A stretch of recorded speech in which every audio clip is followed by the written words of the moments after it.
for the thousands in attendance and the millions watching around the world. Ladies and gentlemen, let's get ready to rumble!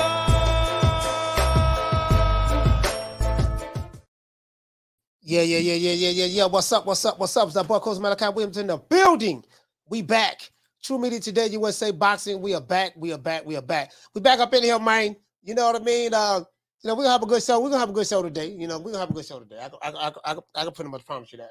We're gonna have a good show today, man. I got, of course, I got some, I keep some funny shit to say, so. I got a segment we're gonna do for that whole nigga from Texas to be calling me. Oh, boy, I'm gonna make you famous today, boy. I promise you that. You think you bad? You think you bad at me now? Just keep watching this show. I promise you, boy. I got some shit you really gonna be mad at. You gonna take your mama house up in a minute. Anyway, let's get into the show, man. Shout out to everybody, man. You know, we got Crawford Spence coming up on the July 29th, man. I just wanted to give that subject a break a little bit. But now we're still gonna talk about it during the show. But man, yesterday's segment, yesterday I was online doing some research, just nothing deep. Nothing deep undercover. Pause. The nigga said deep. You gotta say pause. Them niggas from New York, B. You gotta say pause, B. You gotta say pause, B. That can be interpreted in a different kind of way. You gotta say pause. Anyways, I'm online, bro. It is two names that kept coming up online.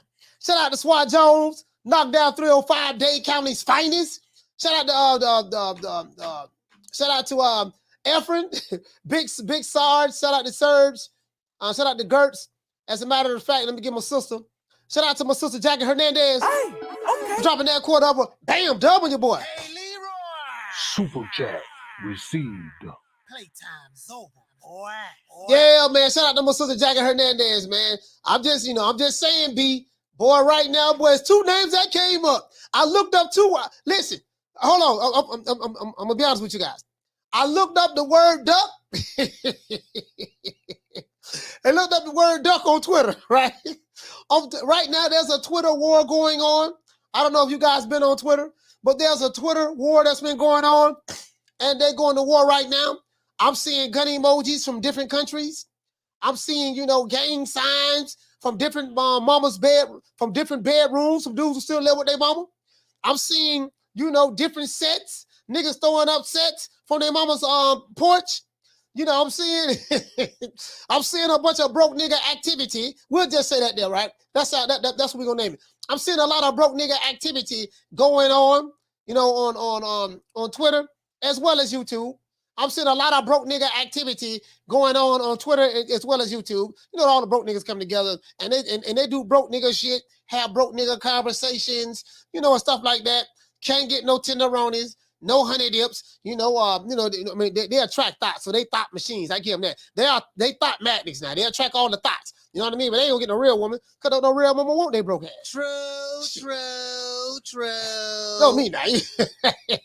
Coach, broke niggas doing broke nigga activities.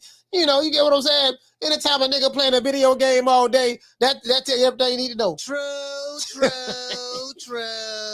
What you doing, dog? I've been playing video game about 8 hours a day, dog. Yeah, what you gonna do tomorrow? Yeah, I'm trying to tell you, dog. I'm trying to play the nigga over here. That's the goddamn problem. YouTube is the goddamn playing. Real men and women take care of business. They ain't got time to play. True. Yeah, these niggas be. But anyway, let's get into the show. Now, when I looked up the word duck, there's two people names who kept jumping out on Twitter and on YouTube. Now, I want to dispel this myth of these two guys, ducking. The nigga ducking. But this bum is taking the easy matches. Fight another bum. Yeah, the nigga duck. He don't want to fight. Hey, you know what, man? Hey, you know what I noticed on YouTube and Twitter? The word duck get thrown around real easily, boy. But shout out to my sister, Food Revolution. Shout out to my sister, Jackie Hernandez. I'm just saying, boy, the word, shout out to my sister Nick Rich. Hey, the word duck just get thrown around just loosely, bro. Boy, if a nigga just, you know, if somebody say, yo, what's up, man? What you want to do? You be like, hey, man, nigga, I ain't thinking about you, nigga. I'm finna go handle my business. You walk by, yeah, the nigga ducking me, dog. I called the nigga out, told the nigga, you know, I told the nigga what's up, and he went to copping deuces.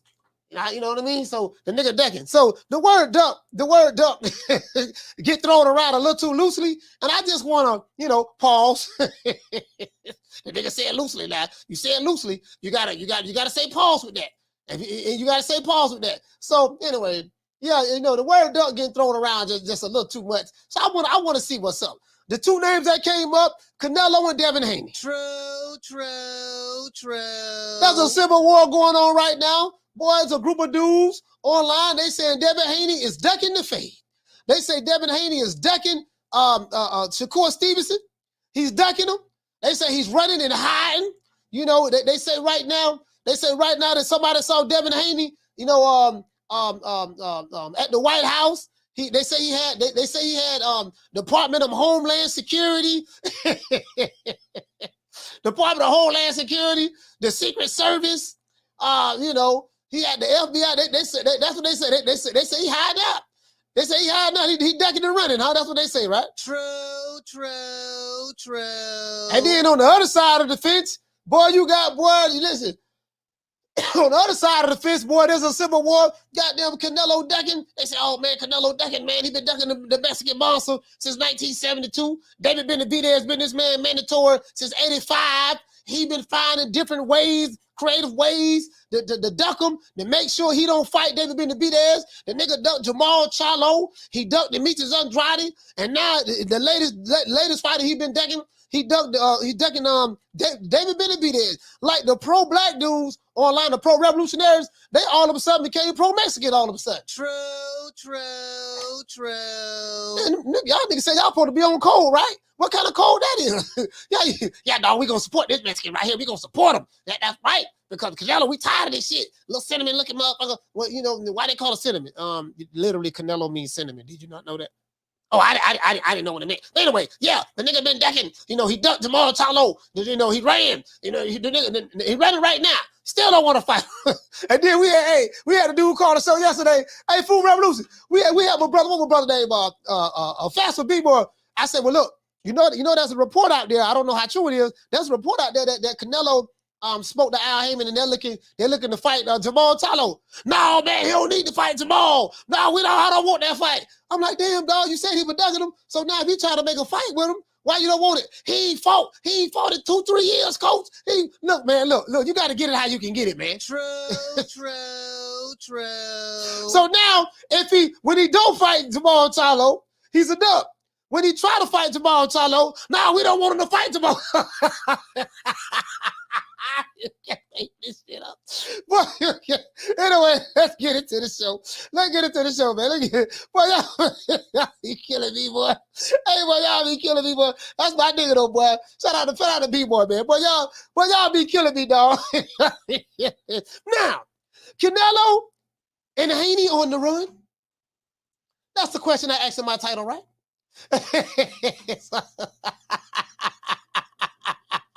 Hey, Nick, what Nick was that? Hey, Jackie, bro, I'm trying to tell you, like, you can't make this up. Okay, now, we want him to fight him, but we don't want him to fight him right now. See, if he fight him, still ducking Benavidez because he's taking the easy route. So you saying Jermall Charlo, he's right. That's exactly what I'm saying. You know, but wait a minute, I thought you said you wanted him to fight the Snake Black fighter. So when he fight him, no, I want him to fight him right now. But if he don't fight him and go fight someone else, you're going to say he ducking him. That's exactly what I'm going to do. So if he don't fight him, we're going to say he ducking him. And if he do try to fight him, we're going to say you only want to fight him because he's been out of the ring for 2 years. We don't want that fight. I can't beat him. Boy, they argue both sides of the court, boy. They argue heads and they argue tails. When you pin them down on heads, they go to tails. When you pin them down on tails, they go right back to heads. True. I can't beat you like that, though. I can beat you, but I can't beat you like that. Boy, I can't beat you like that. Now, Canelo and Haney on the run, because that's what I've been hearing. True. Uncovering the truth behind Benavidez and Shakur ducking allegations. We're going to find out. Remember that song by Aretha Franklin? Who zooming who? Who zooming who? Take another look. Tell me, baby, who's zooming who? What we gonna find out in this episode is who ducking who. Who's ducking who? Shucky ducky quack, quack, baby. Who's ducking who? We gonna find out who's ducking who. True. Anyways, in a lot of reports that Saul Canelo Alvarez allegedly turned down a $50 million contract offer from Samson Lewkowicz. Hold on, let me get the super chat out of the way. Because I want to read my opening statement, and then we can get into the show. Shout out to JRG. For dropping that quarter of a bam W, boy. Hey, Leroy. Super chat received. Playtime's over, boy. He said they won't put pressure on Benavidez to fight a slick black fighter, though. I'm just saying, no, he did. He said he did. He fought Benavidez fought a couple of black fighters. Yeah. He fought a couple. You know what I mean? Anyway, let's get into the show. But I see what you're saying though. But let's get into the show. Let me y'all let me read my opening statement, man, and we can make it do what it do. Now, a lot of reports that Saul Canelo Alvarez allegedly turned down a $50 million contract from Samson Lewkowicz, from David Benavidez, his promoter, who that is. Boxing fans have mixed emotions about what they have heard over the past few weeks. Some fans believe that Canelo is a serial ducker. my brother Rick Timms and Allen Maddox, Rick Timms from the south side of Houston, he said that Canelo been ducking since 73. That's all the nigga do is duck. Canelo ain't fought no slick black fighters, and he fighting Euro bombs. He got a resume for the tomato can. This bomb is taking the easy matches. Fight another bomb. He ducked Jermall Charlo. He ducked David Benavidez. No, he ducked Jermall Charlo. He ducked Demetrius Andrade. He ducking David Benavidez. He ducking. He just ducking. That's all he do. Some fans believe that, right? Boxing fans have mixed emotions about what they heard over the past few weeks. Some fans believe that Canelo is a serial ducker. He has a resume full of cherry picks. He's afraid of fighting black fighters, slick black fighters to be exact. And he is terrified of the Mexican monster, David Benavidez. True. Canelo fans believe that this is and on the flip side, Canelo fans believe that this is a smear campaign. Canelo fans believe that this is a smear campaign by the Canelo haters to try to tear Canelo down in the eyes of the public. Canelo fans often point out the double standards and the hypocrisy that comes from those who criticizes Canelo's resume. They often praise Jermall Charlo, Demetrius Andrade, and David Benavidez for fighting subpar competition, while ignoring the fact that all three of these fighters combined haven't accomplished a tenth of what Saul Canelo Alvarez have accomplished. This is what a lot of his fans believe, right? Canelo fans believe. So you heard both sides of the coin, right? Now, let's pivot a little bit. As it relates to the current undisputed lightweight champion of the world, Devin the Dream Haney. Devin Haney is also called a duck by Shakur Stevenson and Lomachenko fans. True. Loma fans are still feeling the effects of the Matrix losing via unanimous decision to Devin the Dream Haney. They feel if Devin doesn't rematch Lomachenko, he's a duck. That's what they feel. If the nigga don't rematch Lomachenko, the nigga ducking. Because we do know that Loma really wanted to fight, and he got by off the skin of his teeth. You know what I mean? He got by the hairs of his little chin. You know what I mean? Bill Haney paid the referees off. Y'all know Bill Dollar Bill tied in with the mob. Well, Bob, yeah, y'all know Bill Haney tied in. Y'all know he tied into the Alphabet Boys. The Alphabet Boys went over there and put some of that alphabet soup on them and paid them boys off with lint. Funny. Paid them boys off with lint, and the judges gave it to the brother man instead of the other man. The judge gave it to the brother man, so they robbed the other man and gave it to the brother man, right? So that's how they feel, right? Now. But a lot of Lomachenko fans feel if he don't fight Lomachenko, he's a duck. He's ducking. Shakur Stevenson fans are reacting to a message sent by Stevenson, right? I don't know if you guys knew, but he sent it to Devin Haney at a party that they both attended together. Well, not together, but they was both at the same party in Houston. The fans are reacting to that. The message read, "Sign the contract." The only problem is there is no contract. True. Let's break down all of the confusion. Let's break all this confusion down, guys, to see if we can make some sense out of nonsense. Please like, let's get into the show. Please like, share, hate, and subscribe. And let everybody know that the hottest boxing podcast on the YTBC is live. Coach Malachi, we. Give everybody a round of applause. You know how we do it. You know how we do it, man. And before we get into the show, and I don't want to throw anybody under the bus, but before we get into the show, you know we got to say all praises due to the Most High, the most exalted, the most important human being on the planet Earth, according to the Alphabet Boys and those pro-PBC guys that come from the slow learning disability boxing community, Mr. Well, you know, I guess I got to be like everybody else and saying Al Heyman. I can quit my job now, baby. 6 figures, baby. You feel me? I'm about to But a name. Do you have a name? Oh, nah, I ain't got no name, you know. Name them names, man. They know who they is. Name them names, please. The names need to be named. They know who they is. The Mexican monster. Man, shout out to Broward County in this bitch, man. Broward Elite, what's going on, fam? Broward in this BI, Swat Jones, Ruben Allen with the Lick Reed. Shout out to Jamie Rivera, PBC Central. You guys know I talk fast. PBC Central, Fast Car Eddie with the Lick Reed, fam. What's happening? Shout out to my sister, man, Jackie Hernandez, Food Revolution. Salute to my sister, Nick Rich. You know what I mean? Who else we got in the building, man? Dory, I think Dory might be here as well. Shout out to the one, Mr. Ham, etc., etc., etc. Now, I'm going to drop these phone lines, man. I'm going to drop these phone lines now. I just want to let you know something now. This shit going to be funny. It's going to be funny today, boy. Listen, I'm expecting some whole niggas to call this show. You know what I mean? Talk. So you know, you know when the whole nigga call it, so they like to talk to me in Wakanda language. They go to speak in Wakanda. Do you guys want to know what Wakanda is? Wakanda language is? You know, a lot of these dudes they fluent in Wakanda. Wakanda say, nigga, you's a bitch, you's a hoe, you's a coon, you's a sell out. I'm gonna pull up, drop the addy. See, that's Wakanda language. That's Wakanda. No, some people are fluent in Spanish. Some people are fluent in Mandarin. Some people are fluent in Swahili. Some people are fluent in German. Some people are fluent in Russian. These Wakanda niggas here in America, they are fluent in Wakanda. True.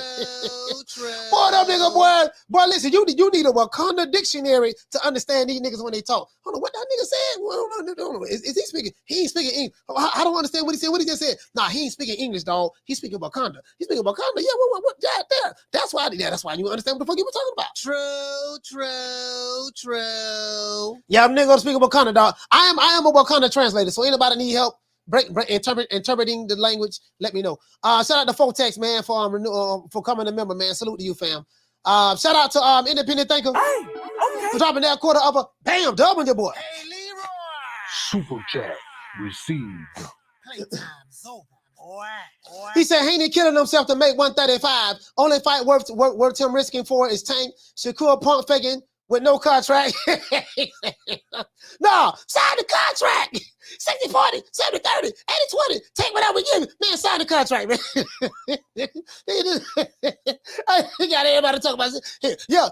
Tell Haney to sign the contract. You heard Shakur? Shakur pulled up on him at the party. He sent him over the contract. Did you see the contract online? Sir, he literally just sent a sign over with a bartender. And it had words on a sign say sign the contract. Yeah. Why he signed it? Why he signed it? Shakur sent the contract over. Sir, you do know wasn't a contract. It was a contract. I'm not finna argue with a see what kind of niggas think that was a real contract. True. Nigga, I sent you some letters. I sent you a board with some letters on it that say sign the contract. That does not mean that is the exact contract.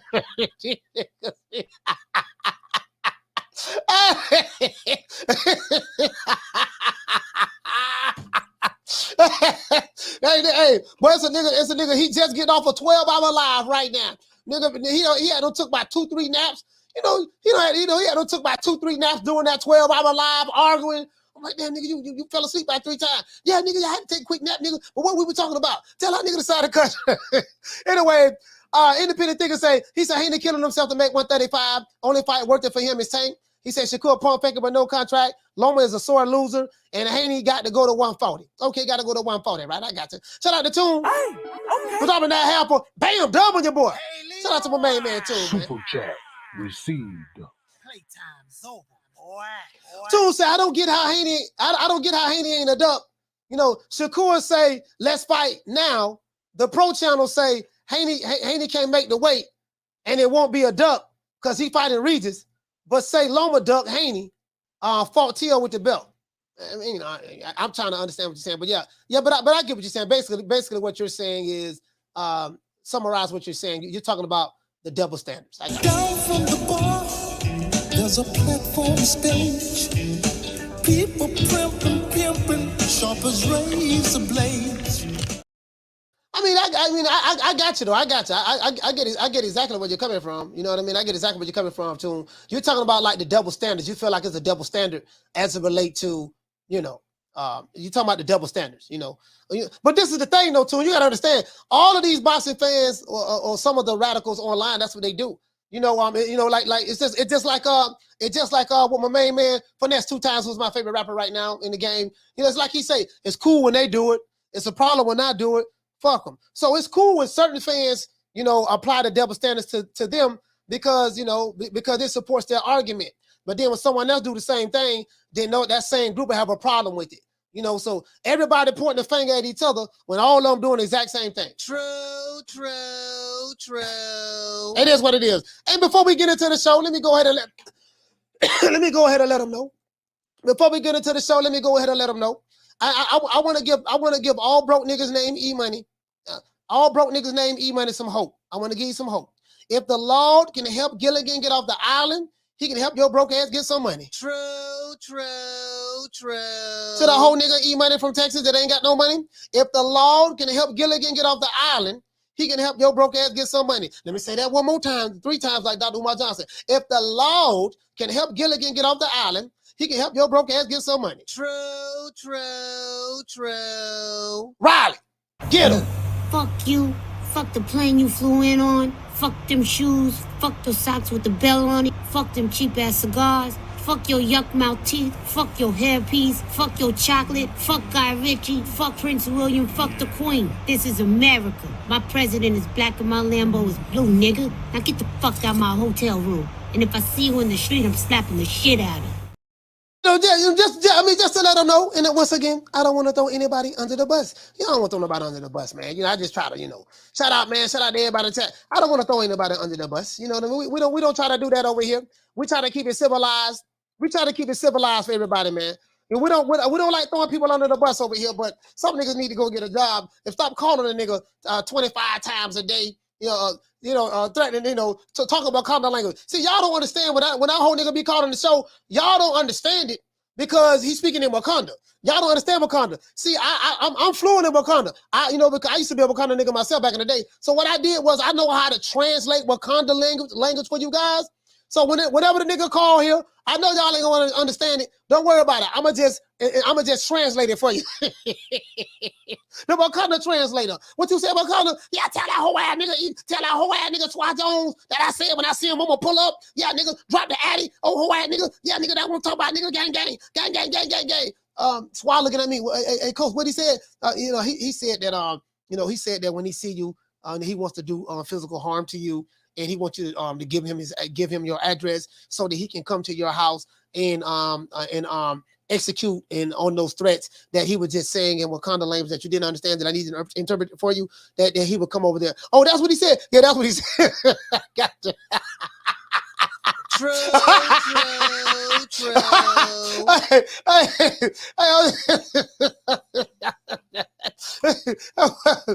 What do you mean by gang? Oh, gang. He just those are words that they like to use to let you know that he's a part of a gang, and he wants to try to intimidate you, hoping that you would get scared and intimidated by him saying gang, meaning he's affiliated with some gangsters and they're gonna come do physical harm to you. So he's just trying to intimidate you. Don't worry about it. He ain't gonna do that. True.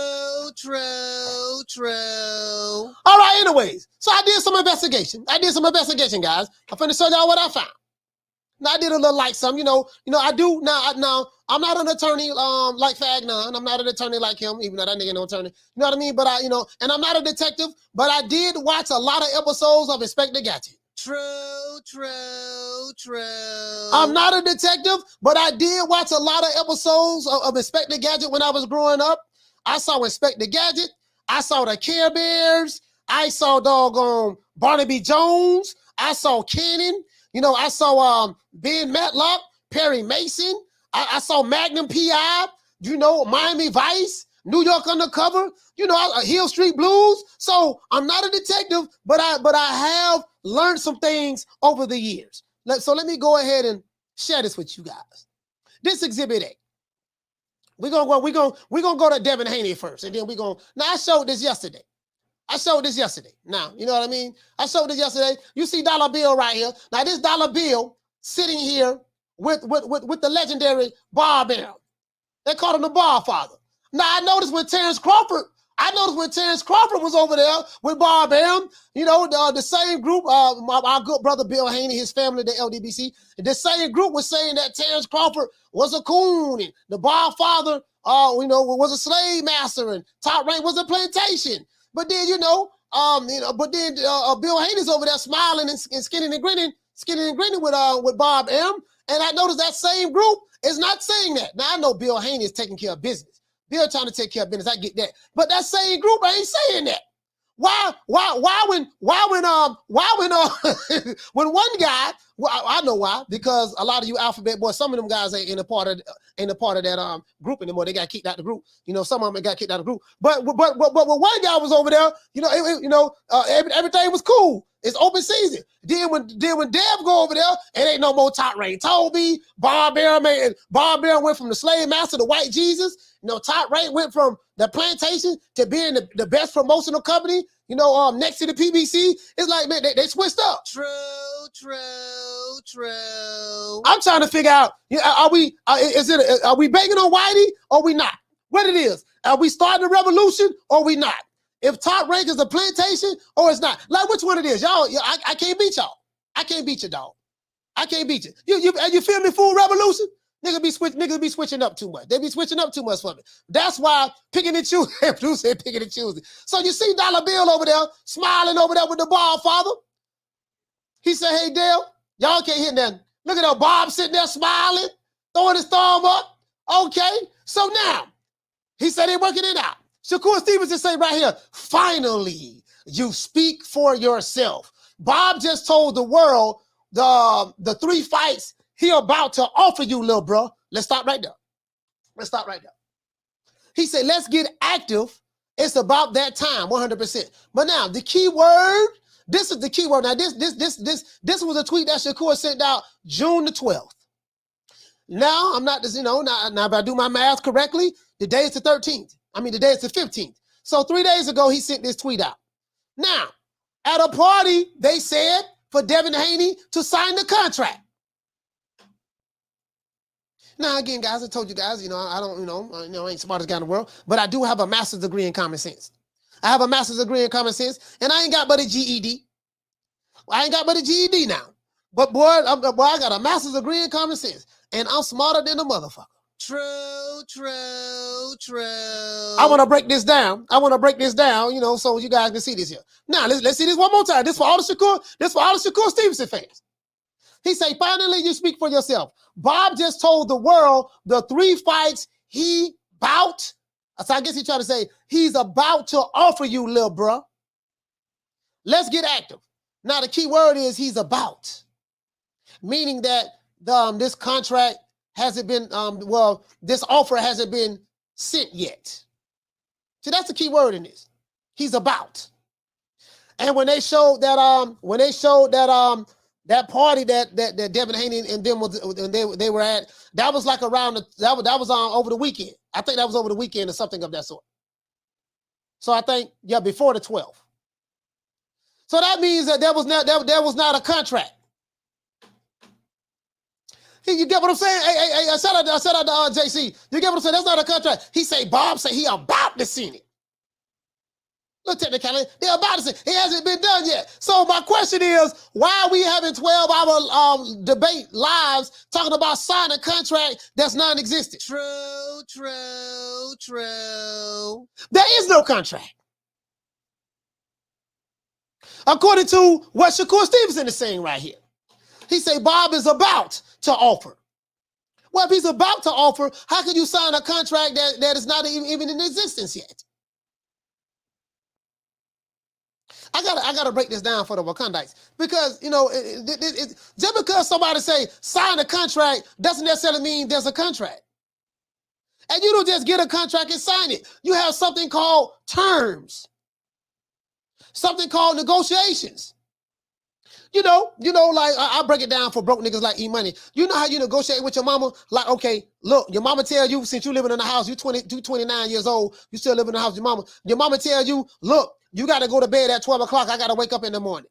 And you try to negotiate with your mama for you to stay up a little later. Say, mama, look, mama, what you talking about, mama? I'm debating with this nigga. I'm going live right now. We debating. I'm on Whole Money channel right now. Whole Money, you know what I mean? I'm into the Zoom. I'm on Whole Money channel. I'm on Doodoo Brown channel right now. And right now, my mama, we debating right now. Look, look, I got to get up and go to work in the morning because I pay all the bills. You don't do nothing. I got to go buy some more cereal because you ate it all. Look, I need you to go to bed at 12 o'clock. And you negotiate, well, mama, okay, okay. Can I stay up to 1 o'clock? See, you negotiating with your mama to stay up an extra hour. True. And that's what these broke niggas do. Anyways, there's no contract. I just blow that out the water right there. That was fairly easy. Now I learned this from Barnaby Jones. I used to watch One Shot Barnaby back in the day. But you could be running 20 miles. You could be running about 20, 25 feet away. Barnaby put out that snub nose 38. Bam! Shoot you in the calf from 20 yards away while you're running. Don't even miss a beat. That was quick right there. That was quick right. Y'all see how quick that was? That was real quick. It really ain't nothing else to talk about right now as it relates to that. But I'm going to go a little further. Now let's go down here. This brother right here say, I don't know if you guys can see it. This brother right here, Z's, what his name, Z's. He said, really think Top Rank is the best move for Haney at this stage? Hope they can work it out. Now, this brother here say Top Rank is the best move for Haney. I thought Top Rank was a plantation. When Crawford was over there, Top Rank wasn't the best move. But I get it. If they did not have a double standard, they would not have a standard at all. True. Now this dude right here he said if he stays at 135, I want him to fight Tank, to be honest. If he's at 140, then yeah, Top Rank is the place to be, like Young MC, right? This dude right here say, oh man, I know you're a huge Haney fan. It must feel crazy knowing that the majority of the boxing industry and the fans know Loma won.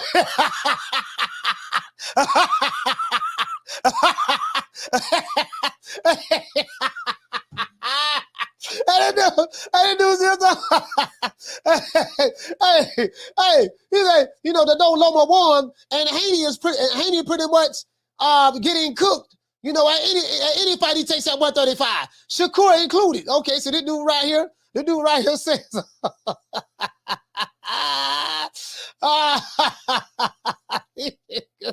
what is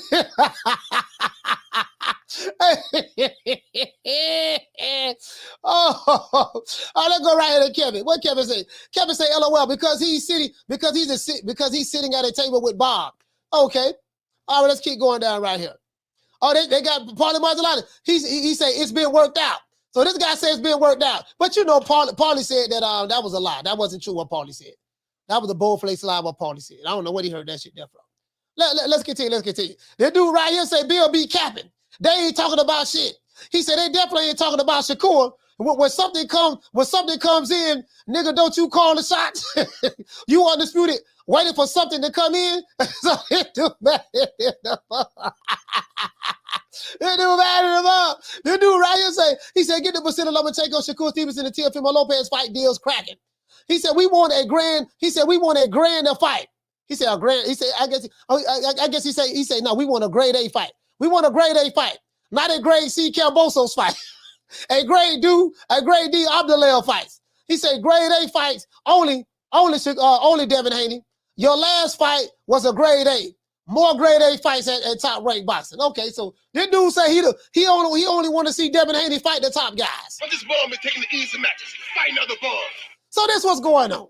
This what's going on over there. So I don't blow that up though. That's been blowed up. There's no contract. So let's move on to Canelo. I don't blow that up already. So let's move on to Canelo. That was too easy. There's no contract. So all the people who tell the Devin Haney to sign the contract, there is no contract. There's no contract. I just, that was too easy though. That was too easy. Now, All right, now y'all ready to move on to Canelo? What a nigga mean? Y'all want to move on to Canelo? I think that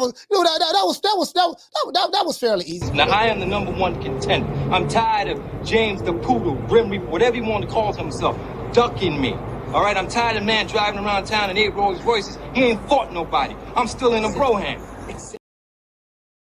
Now, when it comes to the next guy, where my dog Rick Till's at? Where Rick Till's at? Rick Till's throwing your hands in the air and wave them like I just don't care. Shout out to my dog Rick Till, Southside Houston, man. True. Now, when it comes to my brother Rick Timms, who else it is? Is it was it not Larry Lopez?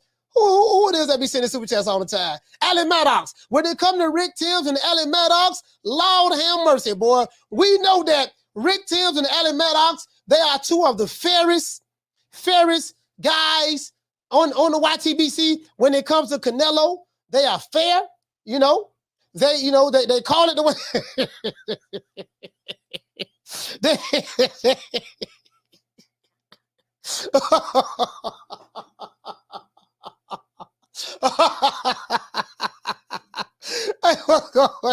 Hey, shout out to Larry Lopez, man. Shout out to Mr. Right UK. What's going on, fams? Shout out to my sister. Shout out to Shaq. Hey, shout out to Will. Will, what's up, baby boy? What's happening, man? Shout out to Will.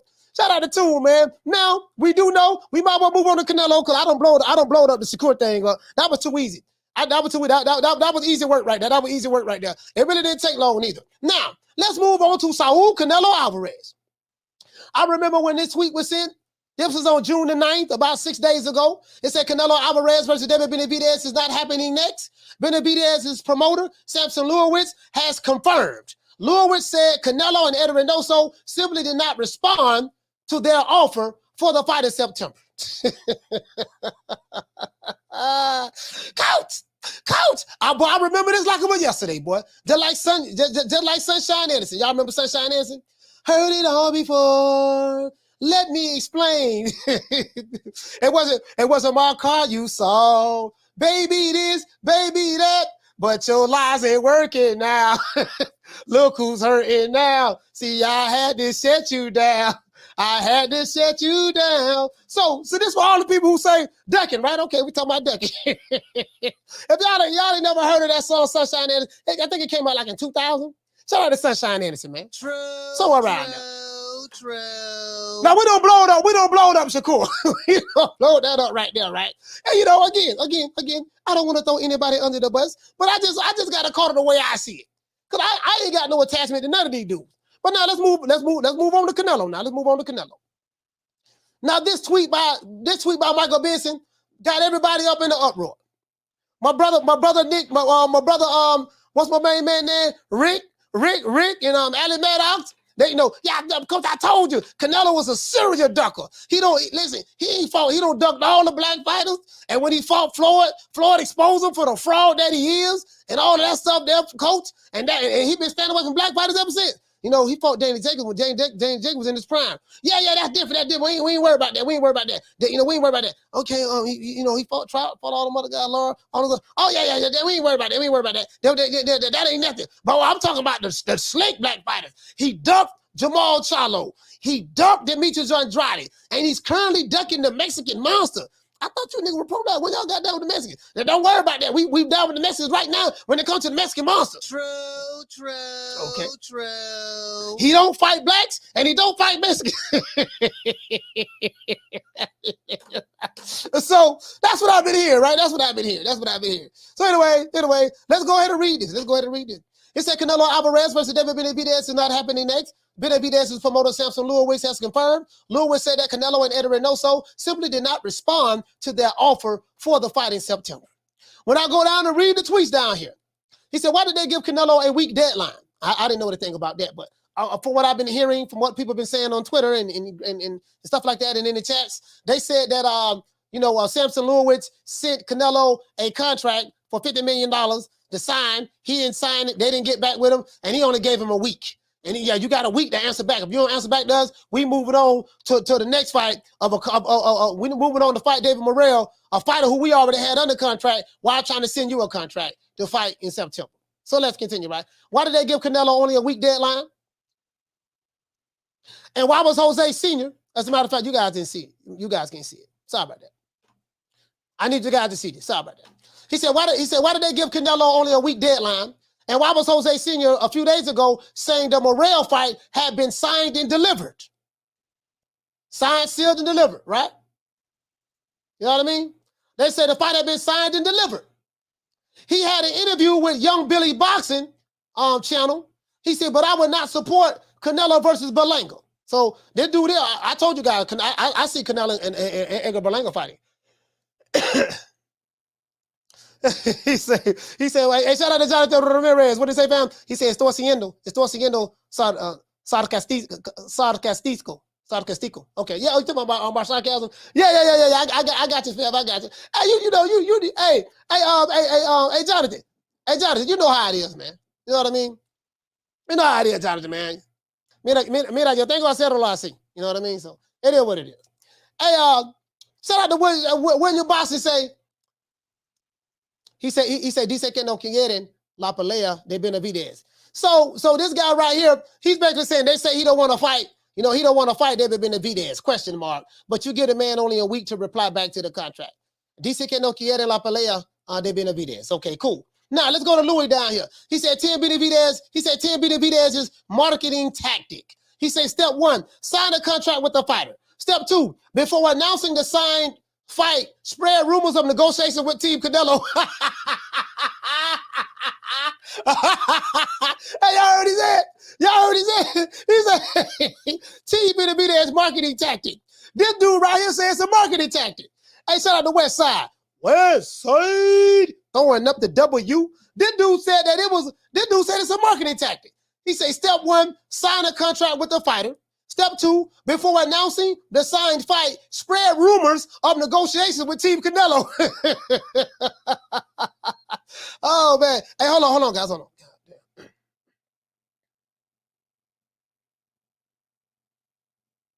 Sorry about that, guys. Hold on. Oh, hey, Mike, what's going on, fam? Sí, claro.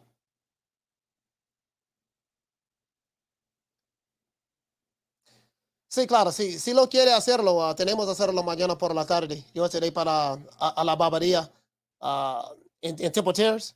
Ve que no sé para allá, si lo quiere. A las 12. Yo estaré para allá a las 12. Ok. Sí, claro, yo tengo mucho. Eso no se para tanto conmigo. Ya tú sabes eso. Ok, nos vemos. Sorry about that, guy. Hey, all right, so step three, use a ridiculously high offer that nobody will pass up.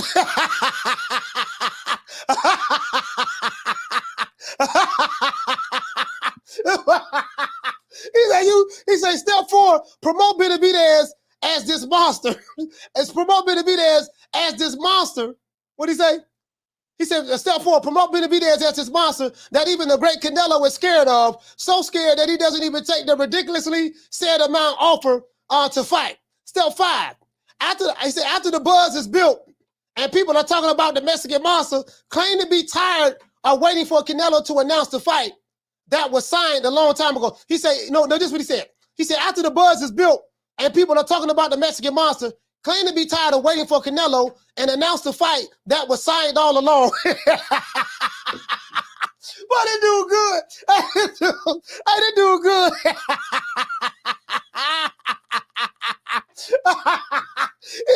He said, you guys have been falling for this for years now. Without Canelo's name, Benavidez won't garner any attention for his fights. He said when the time is right and Canelo is ready to give him the opportunity to David, it will be a very personal fight. Team Benavidez has been trying to make Canelo look like a pussy for years, all to promote their own fighter. It would get ugly. Hey, man, I don't know what else to say. True. Hey, I don't know what hey, how do you come back from that? Let me retweet this. This dude here good.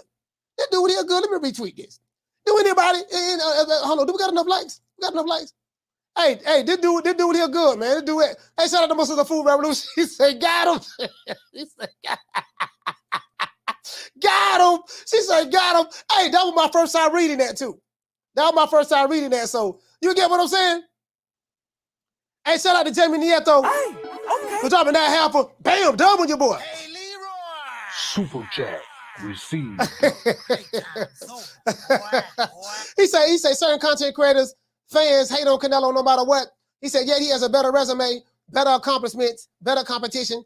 He said, than their favorite fighters. Like you say, Coach, if there wasn't a double standard, they wouldn't have a standard at all. I'm just saying, I just try to listen to what everyone is saying, and then I look at it, and I'm like, dude, y'all, some of you guys argue both sides of the Down from the bar, there's a platform stage. People pimping, sharp as razor blades. Hey, so you get what I'm saying? So I'm just saying, dog. So this my only thing is this: we don't even know, like, if any of this stuff is true. Like, we ain't seen nothing. The man came out. Let's go right here. Now, let me show you how this worked to perfection. This guy right here, I want you guys to look at this. I'm going to show you this one more time. I'm just this one short part right here. This guy right here says step 4. Look at the first 4 steps. Sign the contract with a fighter. David Benavidez have a signed contract with David Morrell. Step 2, before announcing the signed fight with David Morrell, spread rumors of negotiations with Team Canelo. I want y'all to remember that. Step 3, use a ridiculously high offer that nobody will pass up. So let me show you how this works.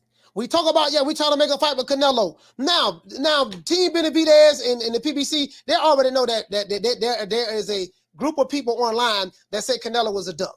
And if they believe that, there's nothing wrong with that. I'm not tripping on any of that, right? They know that. So they are pandering to their audience. The Rick Tims, the Ali Maddoxes, and stuff like that. People who believe that, and if they really believe that, there's nothing wrong with that if that's what they want to believe, right? But they are pandering to a certain group of people online. They're pandering to a certain group of people online to start up buzz. I listen, I know what it is. I do this shit. I know how to do this shit myself. You know what I mean?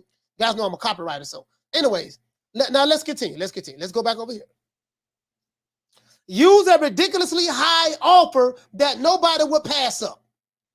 Man, Canelo turned down $50 million. He's scared. Promote Benavidez as the monster, the Mexican monster. Promote Benavidez as the monster. You get me? Like, move up in weight class, go up to 168, challenge this man for all the marbles. The Mexican monster, yeah. The Mexican. You keep throwing that up every time I remember the guy was everybody scared of that guy. You talking a lot of shit. That's all I want you to say stuff. Man, shout out to G Funky Boss. What to say, G Funky? You say they don't have a signed contract with Morrell. They agreed to fight with Morrell 2 fights ago. They don't have an agreed. So that's a lot of okay, but Samson Lewkowicz said something different. I got a video I'm gonna play. Samson Lewkowicz say they have a signed contract with Morrell. That's what they say. So it appears that this guy Lewkowicz is all over the place. Because I'm hearing several different things from this guy. I'm just saying for me. I'm hearing several different things from this guy. So it is what it is. Now, but let's go back. Let's go back over here. It said promote Benavidez as a monster that even the great Canelo was scared of. So scared that he doesn't even take the said amount of $50 million to fight him. Step 5, after the buzz is built and people start talking about the Mexican monster, claim that he's tired of waiting for Canelo and announce the fight that was agreed upon or signed long ago. And this guy right here breaks it down. He said, you guys have been falling for this for years now. Without Canelo's name, Benavidez won't garner the attention for this fight. He say, so he say, what you mean guys been falling for it? Ain't nobody been falling for this, coach. Ain't nobody been falling for this. So this is what they say, right? They say, ain't nobody been falling for it, right? Bam. Let's go right here. I want to show you guys something. Now, I showed you Exhibit A. I showed you Exhibit A with Shakur Stevenson. We've knocked that out the box real quick. I showed you Exhibit B with Shakur Stevenson. No, I showed you Exhibit A with Shakur Stevenson, and I showed you Exhibit B with Canelo Alvarez. Now we're going to Exhibit C. Now remember, I want you to remember this right here. Remember this one part right here. This guy said, he said, you guys have been falling for this for years now. Without Canelo's name, Benavidez's name, when Benavidez won't garner the attention for his fights.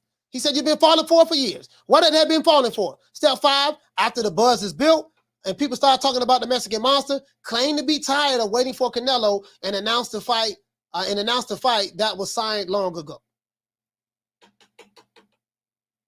He said, you guys been falling for it. Have anybody been falling for it? I'm not saying anybody falling for anything or they're not falling for it, but I'm just asking a question. Let's go to Exhibit C. Bam! Two-tone the superstar. What did he put right here? Musty news. Canelo officially ducks David Benavidez. Shaking my head. That's what he said. Canelo officially ducks David Benavidez based on this tweet from Michael Benson and based on what Samson Lewkowicz said. So when this guy say, you guys have been falling for it, you guys have been falling for this for years now, he's saying that people like Two-Tone and others out there, they've been falling for this. This is what he said right here. You know what I mean? Let's go right here. Bam! Let's see what this is. And let's go right here. It's a breaking. Samson has said that Benavidez versus Canelo is off. Benavidez versus Morrell is set for October with Fundora on the undercard, rematch in Mendoza. Credit to Bocel de Colombia, right? And he was speaking, you know, Samson Lewkowicz speaks Espanol very well. He said Canelo is a free agent 100%. But let's go right here. I'm gonna let you guys hear it. I understand Spanish very well, so but I'm gonna let you guys hear it because I don't want nobody thinking I'm on. So let's go right here. Let's go right here. Hold on, guys. Hold on. I got something for everybody today. I want you to hear Samson right quick. I got something for everybody today. All right, I got something for everybody. Hold on. Let me see something. I don't want nobody thinking Did I retweet this? Yeah, I retweeted it. Hold on. Hold on, guys. I have something for everybody. The dollar bill right there. That's why it's. Where is the one with Samson? Damn. Anyways. I can't find it. I thought I retweeted it right here, but I can't find it on my Twitter feed. But anyways, basically he's saying right here that they did send a contract. Something. Hold on, let me hit it again.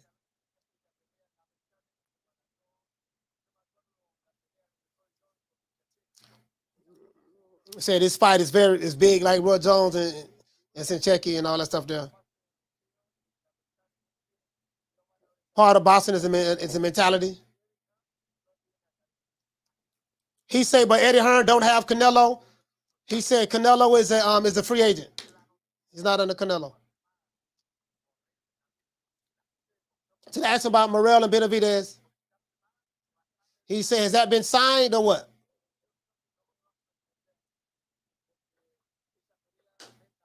Okay.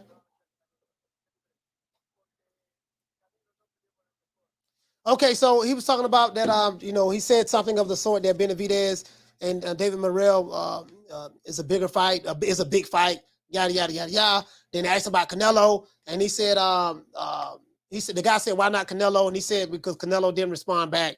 That's what he said. You know what I mean? So you guys can look at it. Y'all go to Bocel de Colombia. You can find this tweet. You can find the tweet on Bocel de Colombia, right? What do I have right here? And right here, this is, so fans warned David Benavidez after reportedly making close to $50 million offer to Canelo.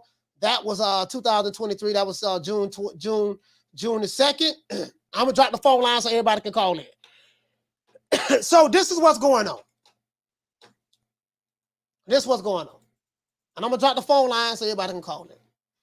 So according to this article, finally, plugging one more brick in the wall. David Benavidez and his team rolled out a new deal to Canelo Alvarez. Sports Illustrated, Chris Mannix initially reported on it.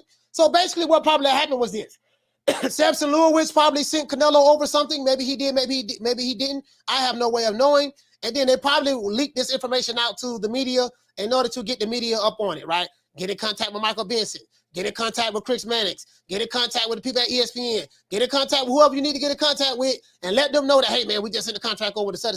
Can you report on this? They get out a report on it. The people hear about it. No, we don't know if it's true or not, but the people hear about it, then they get ahead of the story, create a narrative, this and that. I'm not saying this is what they are doing. I'm not saying this is exactly what Samson Lewkowicz is doing. That's what the brother said on Twitter. But I'm saying this is what this is how media works.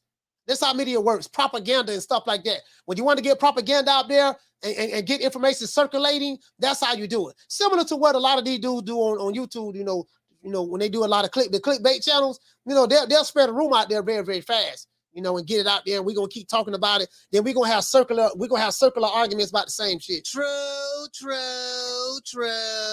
Finna drop the phone lines.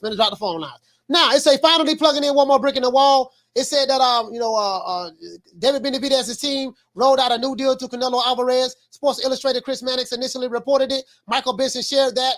He shared what Chris Mannix reported. He probably got it from Samson Lewkowicz. So he's reporting what Samson Lewkowicz told him, and we don't know if what Samson Lewkowicz said is true or not. So if you're going to take his word for it, you can. It is what it is, but we don't know because we haven't heard anything from Team Canelo. Michael Benson shared that that a $50 million guaranteed purse could be Alvarez's, but his undisputed super middleweight belt would be at stake. It follows the frequent call-outs from a fight from Benavidez's end. Besides remaining on the top slot for the fans, right? It said Benavidez successfully defended his interim title against Caleb Plant. Canelo defended his title against John Ryder. He said thus a match between the two seems logical. However, unforeseen reasons and other holdups keep the big fight hot and cold.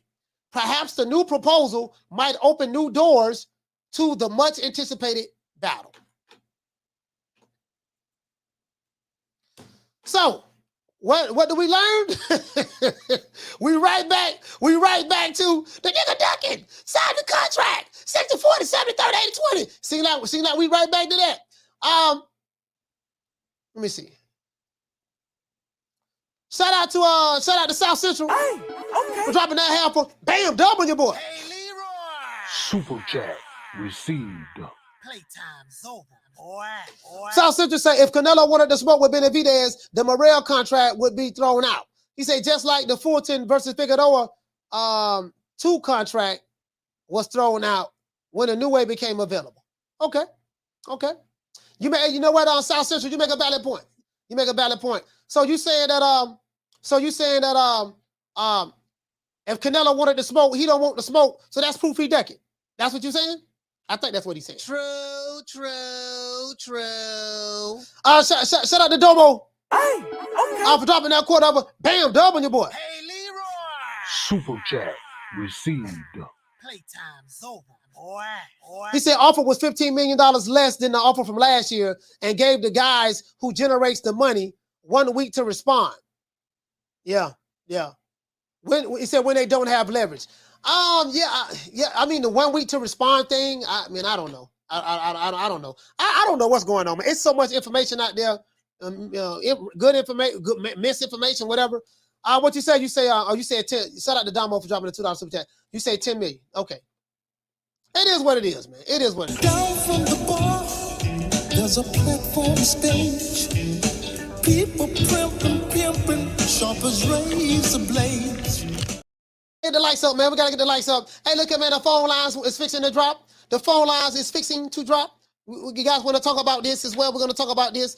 The phone lines fixing to drop, man. It is what it is. We're gonna make it do what it do. Anybody want to call the coach, talk that shit? Want to argue? We ain't doing no arguing, but you want to call the coach, man? When I drop these phone lines, y'all call this mother. You want to talk some shit? Call me. Start some shit, bitch. Sup, fool? You gonna talk shit about me, homie? Where you from? Hundreds of niggas is waiting for your motherfucking call, and they all talking shit about you right now. Call the coach at 530-494-9636. We waiting on your bitch ass. What it is, man. Anybody feel like set tripping? If a nigga want to set trip, you know, with the honey dips. If a nigga want to set trip with the honey dips, we gonna send them goons over there. Gloria Day and the set trips. These niggas don't play. These niggas don't play. We don't play. You ain't heard they be tripping. We be tripping. So they swerving on. We swerve on. No faking and no snitching. And repping hard for the set. Oh, mamas, it ain't no lie. Because niggas gonna bust. Niggas gonna bust. Yeah, what it is, man? Hey, man. They gonna bust for their mama house with the keyboard. True. Hey, they gonna bust for their mama house with the keyboard. Phone lines open, man. 530-494-9636. That's 530-494-9636. And we got UK calls is available at the bottom as well. That's wrong, That's wrong. He did nothing to you. All of the tenderonis out there, if you're looking for a real man, I got a real man for all of the tenderonis that's in the chat. Hey, woman. Listen here. Since your old man ain't got no heart, maybe you'd like to see a real man. I bet you stay up late every night dreaming you had a real man, don't you? I tell you what, bring your pretty little self over to my apartment tonight, and I'll show you a real man. You know, for everybody who feel like for fighters are ducking, if you feel like Canelo and David Haney is ducking, if that's how you feel, let me know. I am the #1 contender. I'm tired of James the Poodle, Grim Reaper, whatever you want to call himself, ducking me. All right, I'm tired of man driving around town and 8 Rolls Royces. He ain't fought nobody. I'm still in a bro hand. Caller, what's your name? Where you calling from? Hey, College is Ruben Allen. Ruben Allen, talk to me, fam. Can you hear me? Yeah, I can hear you good. All right, man. Look. I don't know how they saying that Nello ducking Benavidez, man. Look. Look. Ain't no damn way. Where the hell is that boy getting $50 million from? First of all, but let's just call it what it is. Hey, that's a, you know what? The big dog. That's a valid point. Like, where the 50 million coming from? That nigga, I'm 50 million. Like what? You know, 50 million, a lot of fucking money. Who got 50 million just throwing around $50 million? Come on, man. That don't make no damn sense. That's just silly shit. Shouldn't Canelo be trying to vet? Wait a minute. Okay, you $50 million. Okay, let's check and see if the money's real. Let's check and see if it's real. No, shouldn't he have time to research to see if there's really is $50 million? Of course, but don't you think that's what Nello doing? You feel me? I mean, Nello the big dog, right? Nello the big dog. And if you gonna say 50 million, Nello's gonna say 50 million outside. But you ain't got 50 million, bro. You ain't got 10 million. What's wrong with you? So what don't make no sense to me is it's all these they got the little politics, they got their little PR shit going on. They got the little shit happening with the what you call that? The little smoke and mirrors and shit. Got everybody all confused. They got this rookie ass boy, he ain't even 30 years old, talking about 50 million. Boy, get the fuck out of here with this shit. Hey, Ruben. Hey, I was just joking with you, man, but all jokes aside. The promoters ain't gonna put the money up. A lot of the fights that go on right now, like even with Spence and Crawford, it's gonna be Showtime that puts the money up. So, you know, more than likely, if that is a real deal or something of the sort, it'll be Showtime. Well, you know, Paramount, Showtime, the networks will be the one pretty much to pay for that. So that I understand that. I understand that. That's a given, right? Yeah. But what I'm saying is, if ain't nobody but Nello getting $50 million, you see what I'm saying? It's not like Bud and Crawford getting $50 million apiece. Like nobody getting that kind of money. Mm-hmm. You see what I'm saying? So how are you offering that to Nello? You see what I'm saying? That's and I'm just tired of the rhetoric and everybody talking because I hear this shit all the time. It's getting old. Mm-hmm. But I gotta go. Y'all have a good day. I'm out. Man, shout out to Ruben Allen, man. Salute, fam. Hey, man. Hey. Shout out to my dog G-Funk. Hey, G-Funk, you call the show, man. G-Funk, I know you got something to say. Goddamn it, dog, coach, I'm tired of this shit. Motherfucker been ducking for 20 years, coach. I'm tired. You know I'm Mexican now. The G-Funky Mexican now. That's a real Mexican right there. G-Funky, my motherfucking my other motherfucking partner, D Style. Nah, I fuck with G fucking D Style. But nah, coach, fuck that. Nigga was offering, he was offering 50 million. I'm 50 million. He been ducking. Coach, he been ducking. Coach. Hey, and then the Shakur Stevenson fans, Devin Haney ducking, and then the Lomachenko fans, yeah, Haney ducking too. He don't want that fade. He know he really lost the first fight. It's just too much. The duck word, is the duck word being overly used? That's what I want to know. Caller, what's your name when you calling from? What's going on, Coach? It's Rob from New York. Man, shout out to Mo Easy. What's going on, sis? What's going on, sis? Hey, what you say, Rob from New York? Yep. Rob from New York, man. Talk to me, fam. So just like one of your super chat fans sent out the chat, like this contract stuff, just like Timothy Bradley on your show came in. You know, these signed contracts, they don't mean shit because the contract doesn't even get signed till week fight, as per I've learned to understand based on your show. Yeah, we could have fight. When you saying like a lot of times. Yeah, like you're saying like, oh, that Morrell fight was already set. That is all bullshit because if the fight is really about to happen, you know, that Morrell fight goes out the window. And to me, that makes no sense. And the way that I look at it is think about it. What is in benefit for Benavidez or Benavidez' camp to hop on Canelos' name? Like, are they gonna make more money with hopping on Canelos' name, fighting Morrell? Because to me, that Morrell fight seems much more dangerous. Is much more risk, less reward than hopping straight on a Canelo fight. Hey man, I ain't gonna lie to you, bro. That David Morrell fight, boy. Listen, I ain't gonna lie, man. I mean, just based on my observation from what I've been seeing, I shit. If David Benavidez fight David Morrell, I kind of like David Morrell in that fight over Benavidez.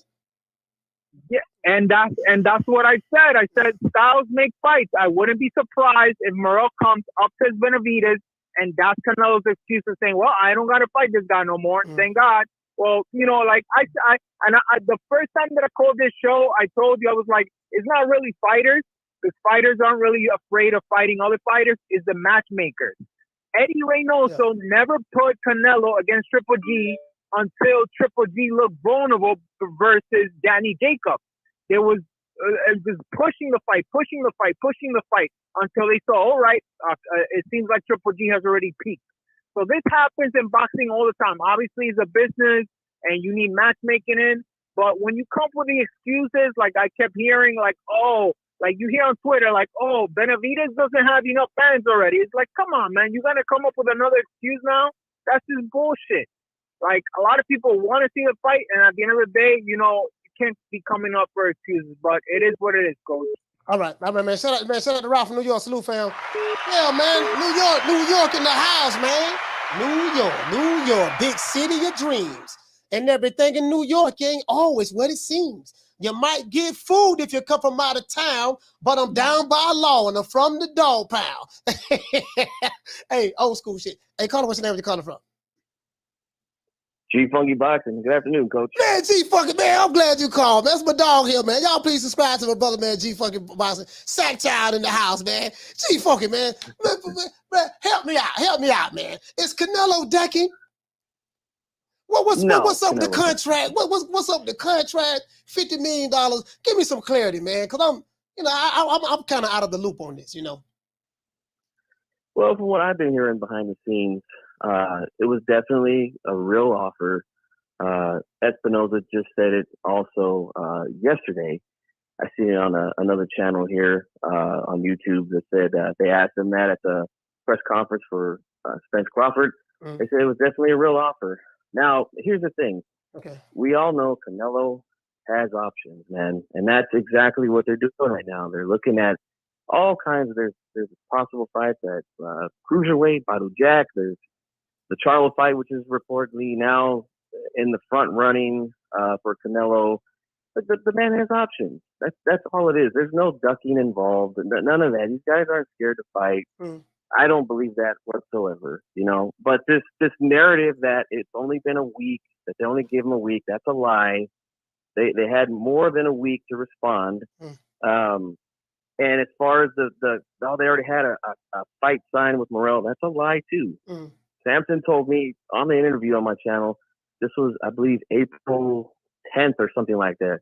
After I'd interviewed him in person at a Showbox card, he came back on my channel and he told me they had an agreement to fight Morrell 2 fights ago. So that was after Benavidez just beat Tyrone Davis. That he went on to fight David Lemieux in an eliminator, become the mandatory, and then the WBC made him fight again in another eliminator against Caleb Plant.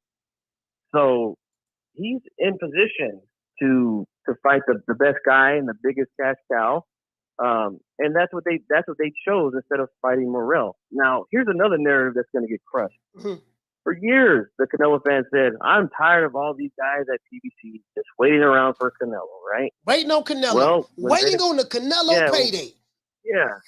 And when they offer the man money for the fight, they don't get nothing back. What does he do? He moves on and fights a guy. And I just heard you and the other caller, they're going to fight David Morrell. And a lot of people feel like he's the most talented and the most dangerous guy in the division. So he's not waiting around. He's doing exactly what they told him to do, yet they still talk shit. Like, it's ridiculous, man. But I knew this was going to happen. They argue both sides of the coin. Now, I want to pivot just a little bit. Now, what did you think about Devin Haney? Shakur Stevenson fans feel that Devin Haney is decking Sugar Shakur. What say you about that? Is Devin decking? Is he running, shaking like booty meat of the guy from New Jersey? What say you about that? No, I don't believe that's a duck either. I just think again, Haney's problem is this, man. He demands too much money at this point. Yeah. He got a lot of inflated purses from Eddie Hearn, and now he's expecting that or something around that every time he fights. And that's just not realistic, man. He doesn't sell enough tickets. Same thing with Shakur Stevenson. It's not going to happen because of that. That's why. It has nothing to do with these guys being scared. You know, Haney is going to have to realize at some point that he's not the ticket seller and that's not going to, he's not going to get those kind of paydays every time. You know, they put him on pay-per-view with Lomachenko out of necessity because of those purses. And it wasn't a very successful event.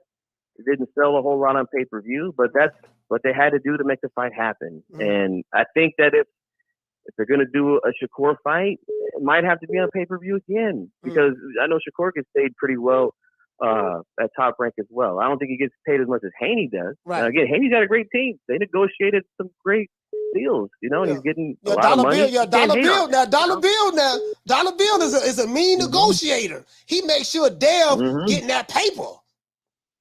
Yeah, that's great. That's great for them, man. But you see what happens, though. That's what happens. Is fights aren't going to happen now because of that, man. So that's all I really want to say, Coach. Go ahead. No, go ahead, G5. I was going to say, well. In regardless of all of that, what you just said, Shakur Stevenson fans feel like he decking. So that's that. Yeah, I know that some fans aren't gonna believe what I say, but these guys aren't scared, man. These guys fight for a living. They're not scared, you know. Hey man, shout out to G Funky, man. Sack Child in the house. Y'all please go subscribe to G Funky Boxing, man. That's my brother, man. I fuck with G Funky, man. Hey, shout out to G Funky, man. Let's get the super chats out the way. Shout out to Jamie Nieto. We're dropping down quarter over. Bam, double your boy. Super chat received. Playtime's over, boy. Jamie said as soon as Canelo beats Benavidez, haters are gonna make up the next monster he's supposedly decking.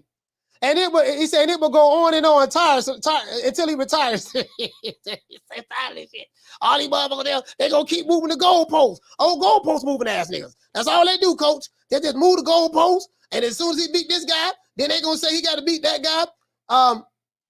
Carla, hold on. I gotta get the super chats out the way. Yeah, man. So you know it is what it is, man. Shout out to JRG. We're dropping that quarter over. Bam, double your boy. Hey, Leroy. Super chat received. Playtime's over, boy. What you say, fam? You say it's not what they're offering Canelo. It's not what they're offering. It's Canelo. Canelo is good for $50 million. Canelo is the one generating that. Yeah, Canelo is the one that's the draw. I totally agree with that. He said, what is making Benavidez? He said, what is Benavidez making without home Canelo? Without home Canelo, okay. Shout out to Raphael. Hey, okay. Dropping that quarter over. Bam, dubbing your boy. Hey, Leroy. Super chat received. Playtime's over, boy.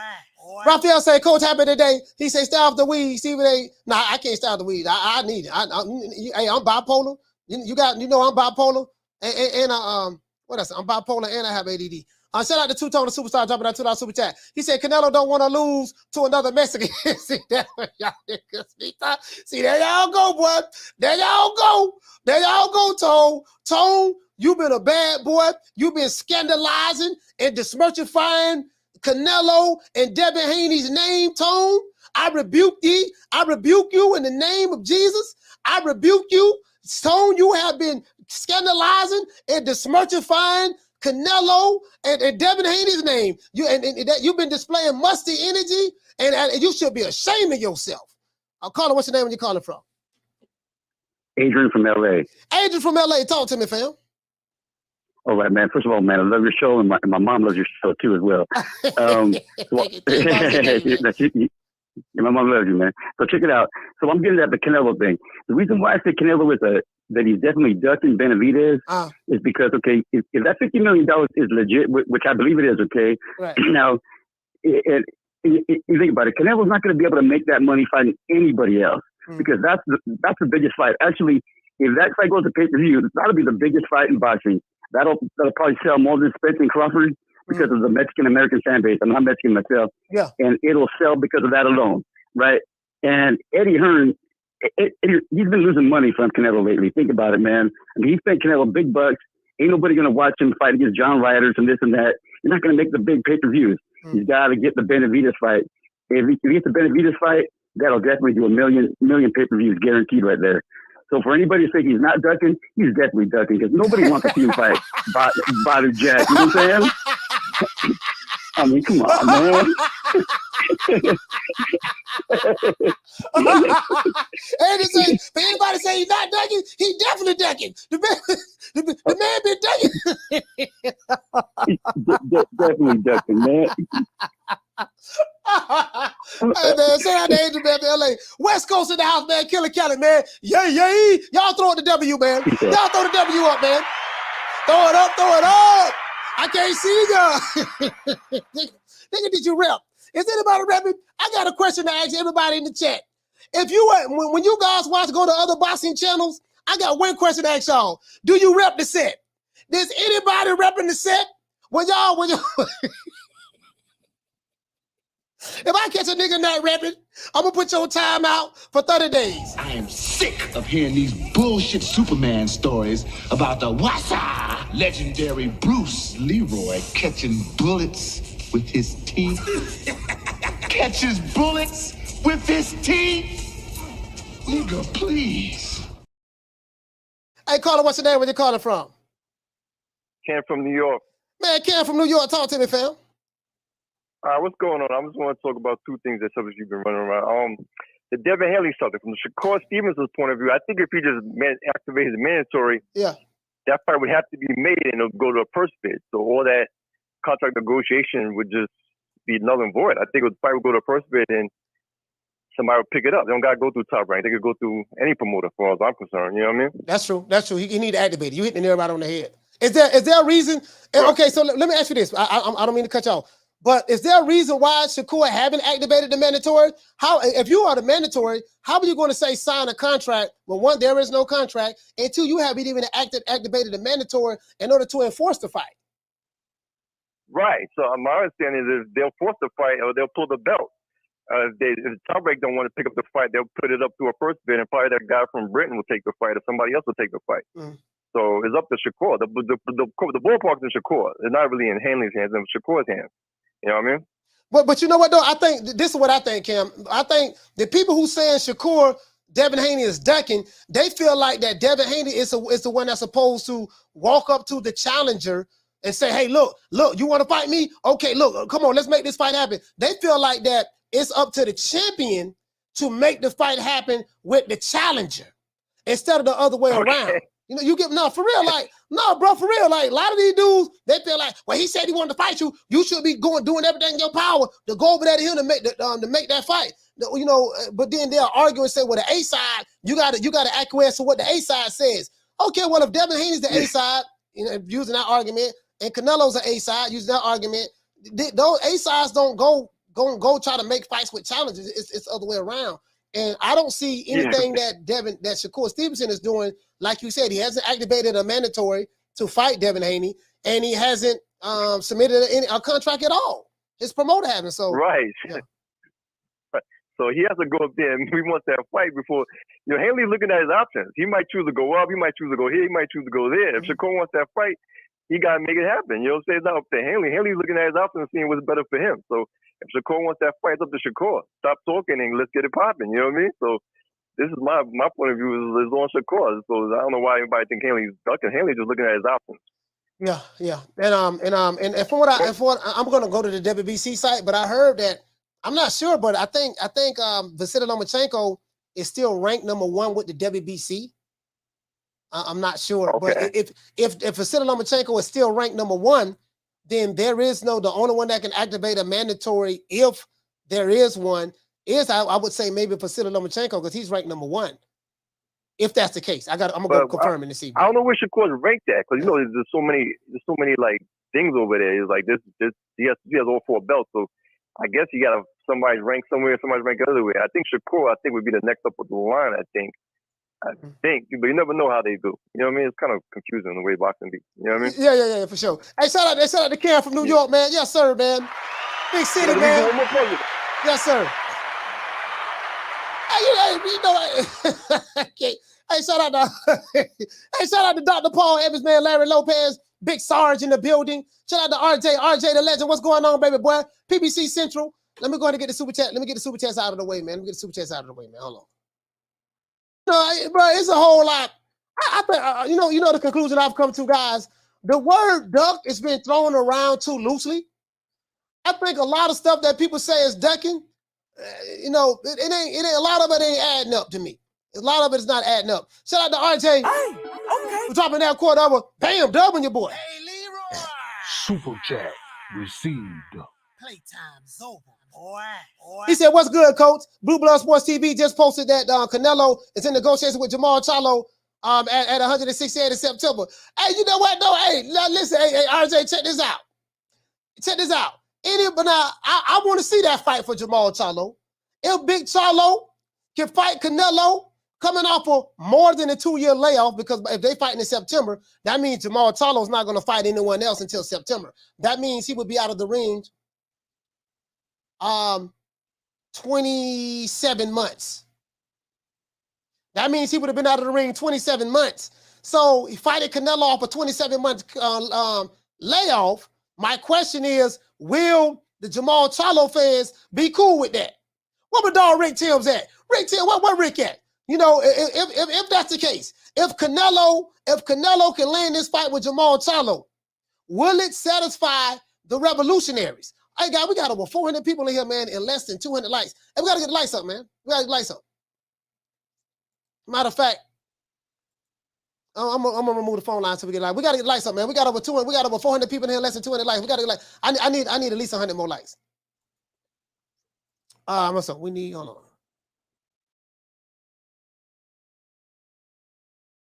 I'm gonna drop the phone lines again in a minute, but hold on, let me drop the phone lines again. Yeah, we need 100 more likes. But anyway, yeah. So my thing is, if Jermall Charlo, you heard what Jermall Charlo said back here now. I'm sorry. 160 is my weight division.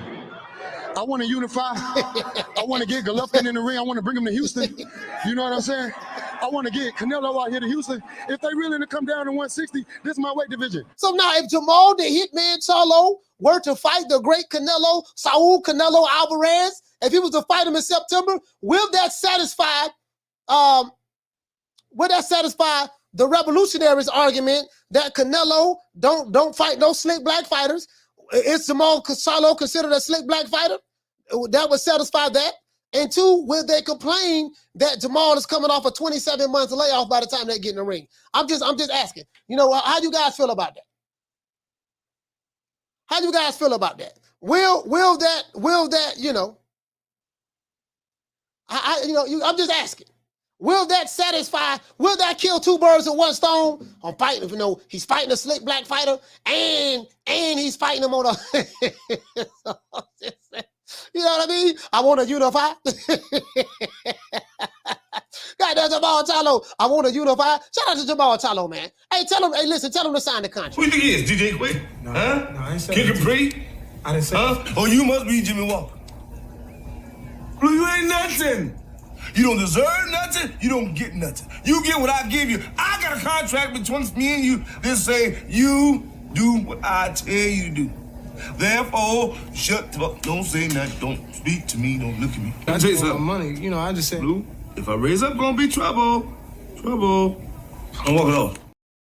That's all. Matter of fact, let's see if I can find this article. Let's see if I can find this article, bro. Cause let's see if I can find this. Let me see. Where is that? Where is that? Jermall Charlo. Jermall Charlo. Let's see. Did I find that? That's Bivol. That's Canelo. See, Jermall Charlo. Let me see if I can pull this up right quick. Let's go to Google. Jermall Charlo, let's see.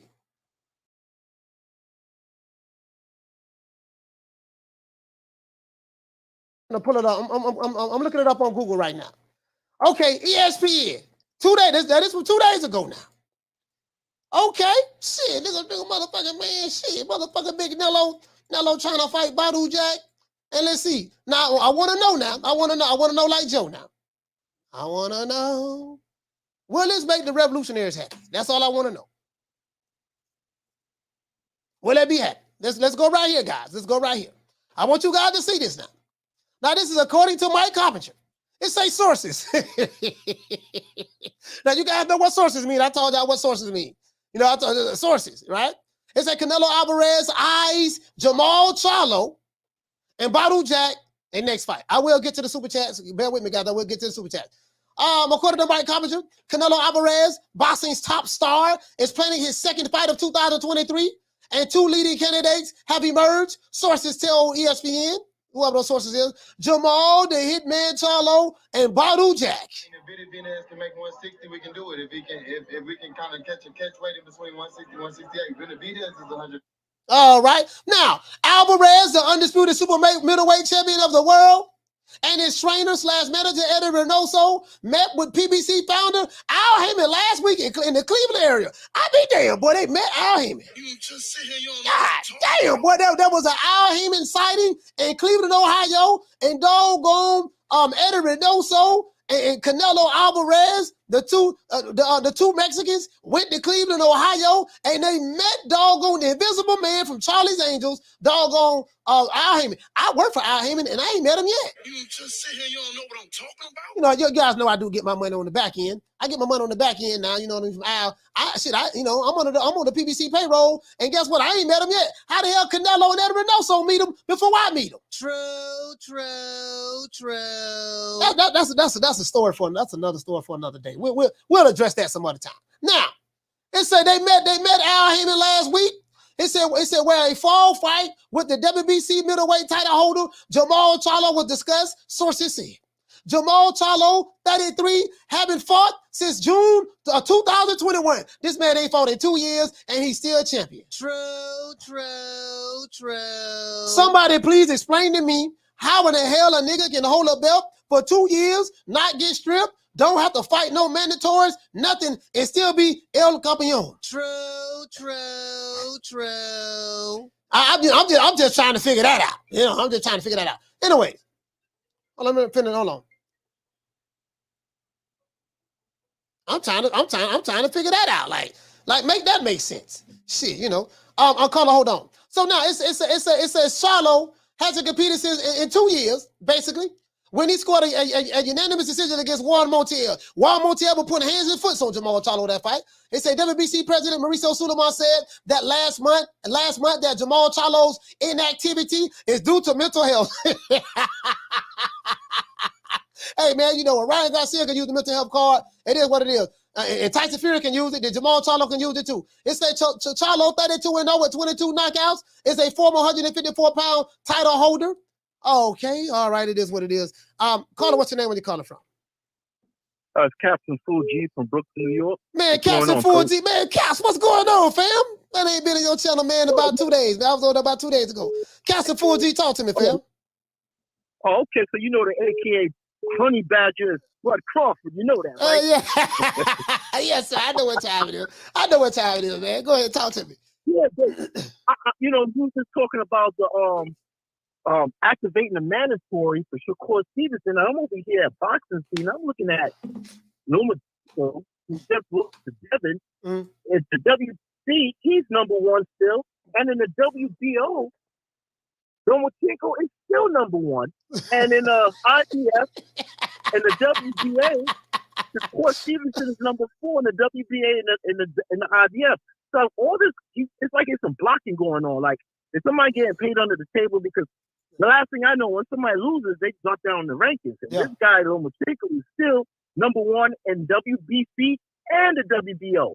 And number 2 is Shakur in both of them. So how can he activate a mandatory if they got him in number 2? Now, I don't know any other rankings. Maybe I'm wrong. Coach, is he in another ranking? Hey, no, I'm looking at it right now while we are on the show and while you're on this phone call. And yeah, you're right. He's still ranked number 1. He's still ranked number 1. Now they say they updated it May 26th. When that was that Haney and Lomachenko fought? Was that that was May? Damn, I forgot. Hey guys, when it was when they fought? I forgot what date they fought in. So I don't know if this is the most recent updated fight. Let me see what the people saying in the chat. All right, well, we'll see by next month because I don't understand how someone that lost is still, number 1, and then they say Shakur saying sign a contract. Maybe he's telling Devin, just sign a contract with Bob Arum so you could, get a 3-fight deal or 2-fight deal and maybe I'm in it. I don't know. But I just know you can't activate nothing if you ain't number 1 to activate nothing. Okay, yeah, you're right about that. You're right about that. See that's a whole nother ball game. They fought May 20th. That's what everybody's saying in the chat, May 20th. So they fought May 20th, and the rankings for the WBC have been updated on May the 26th. So this is a recent ranking. So Shakur Stevenson he's not even the mandatory for Devin Haney anymore. So he's not even priority. So I don't get it. Like, how can he get a fight with Dev unless Devin choose to fight him? And Coach, let me ask you a question. If Devin Haney re-signs to Top Rank, did that make him top rank Toby? Yeah, that's what I'm saying, fam. Hey, I know when Crawford was over there, he was top ranked Toby. So he was top ranked Toby. Bob Arum was a slave master. Top rank was a plantation. Devin Haney go over there. All that changed. I wonder what happened. I don't know, Coach, man. I'm glad that you're checking out my channel, man. I appreciate that, man. Thanks a lot, man. Yes, sir. Salute to you, fam. Castle 4G, salute, fam. Yeah, man. I'm just saying, though. Hey, Fool Revolution, you get what I'm saying, sis? Hey, okay, let's go to the WBO. Because the brother say the WBO, he said the WBO have the rankings too. Let's go to the WBO. See, this is what the flim-flam, this is what I be telling y'all, dog. The flim-flam, the tomfoolery. The tomfoolery. Boy, the tomfoolery, boy, Lord have mercy. So they got Canelo. They got Big Nell. Let's go to the WBO. Got the WBO right here. As a matter of fact, hold on. I got to get to the super chats. Sorry about that, guy. Let me get the super chat first. All right. I'm calling. Hold on for a minute. Let me get the super chat. Let me get the super chats out the way, guys. Sorry about that. Shout out to Tay Hill. Hey, okay. Dropping that quarter over. Bam, dub on your boy. Hey, Leroy.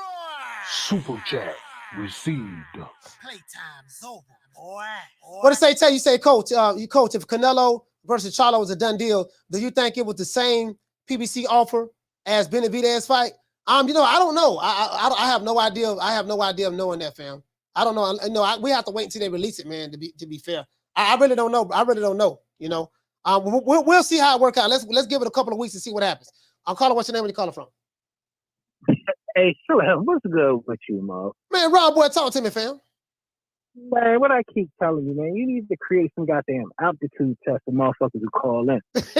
Look, man, this shit is out of hand, Slim. Like, these motherfuckers that call in this joint don't know what the fuck they talking about. how many years was White the number one in the WBC and never got his mandatory, and he wasn't a mandatory? About 2 years, right? So if I'm not mistaken. No, it was years. It was years. It was more than that. Brazil was a mandatory. Okay. Remember, Brazil got his shot. So it happens in boxing. Look at we can go down. AY. Anthony Yardy. Yardy was a mandatory back to back. You know what I mean? I mean, Yardy was a mandatory. It happens in boxing. Look at Darianchenko. You know how many times Darianchenko was a mandatory? Yeah, Darianchenko. You right about that. I forgot all about Darianchenko. Exactly. After losing. Jokers need to look at more boxing and shut the fuck up. It's nothing. It's actually normal for a motherfucker to lose and still keep a high ranking in a sanctioning body. Look at Roberson. Roberson lost, and he still had a high ranking in the WBO when he fought Shakur. But see, the problem. This is the problem, Bron. This is the problem. The problem is there's no consistency with it. Certain fighters, they don't do that for every fighter. You get what I'm saying? So you're not supposed to do that for every fighter because every fighter isn't the same. But I gave you examples to where certain fighters, it happens. So it's nothing Loma is doing that haven't been done before. It's just not Lomachenko. It's certain fighters who have a certain particular resume and have a certain particular backing can do that. We gave you Wilder. When he got thrashed by Fury, where the fuck was he at in the WBC? Oh, come on, we know what time that was. I mean, a lot of this. No, but it doesn't matter, Mo. I'm just giving examples of how it happened. Yeah. And Loma ain't no different. Okay. Explain this to me though. I'm saying on that part. Why have Loma over Shakur? Shakur's supposed to be that next guy from Top Rank. Are we sure about that? That's what you've been saying. That's what you've been saying. Hold up. Listen. Did Shakur fight his final title eliminator? His last fight? Yeah, he fought a title eliminator his last fight. That's what it been a title eliminator. He fought a title eliminator. He fought a title eliminator. Did he fight his final title eliminator? Shakur was supposed to be the mandatory his last fight. He was supposed to be the mandatory. Nah, that's it. He fought an eliminator. It's a possibility that he could have fought he could have fought for the WBC. You dig? So who has the interim for the WBC? Who has the interim WBC belt then? Bro, it's so much shit going on with the WBC and who exactly. I don't know. Hold on. Let me ask this. Yeah, I know. You should, but that's the point. Nobody has the interim WBC. So you can't listen. Coach, how many times I tell you? And you know I'm a number one Shakur fan. But these boxers don't know what you think they don't know. They can listen to you. Don't listen to these boxers, Mo.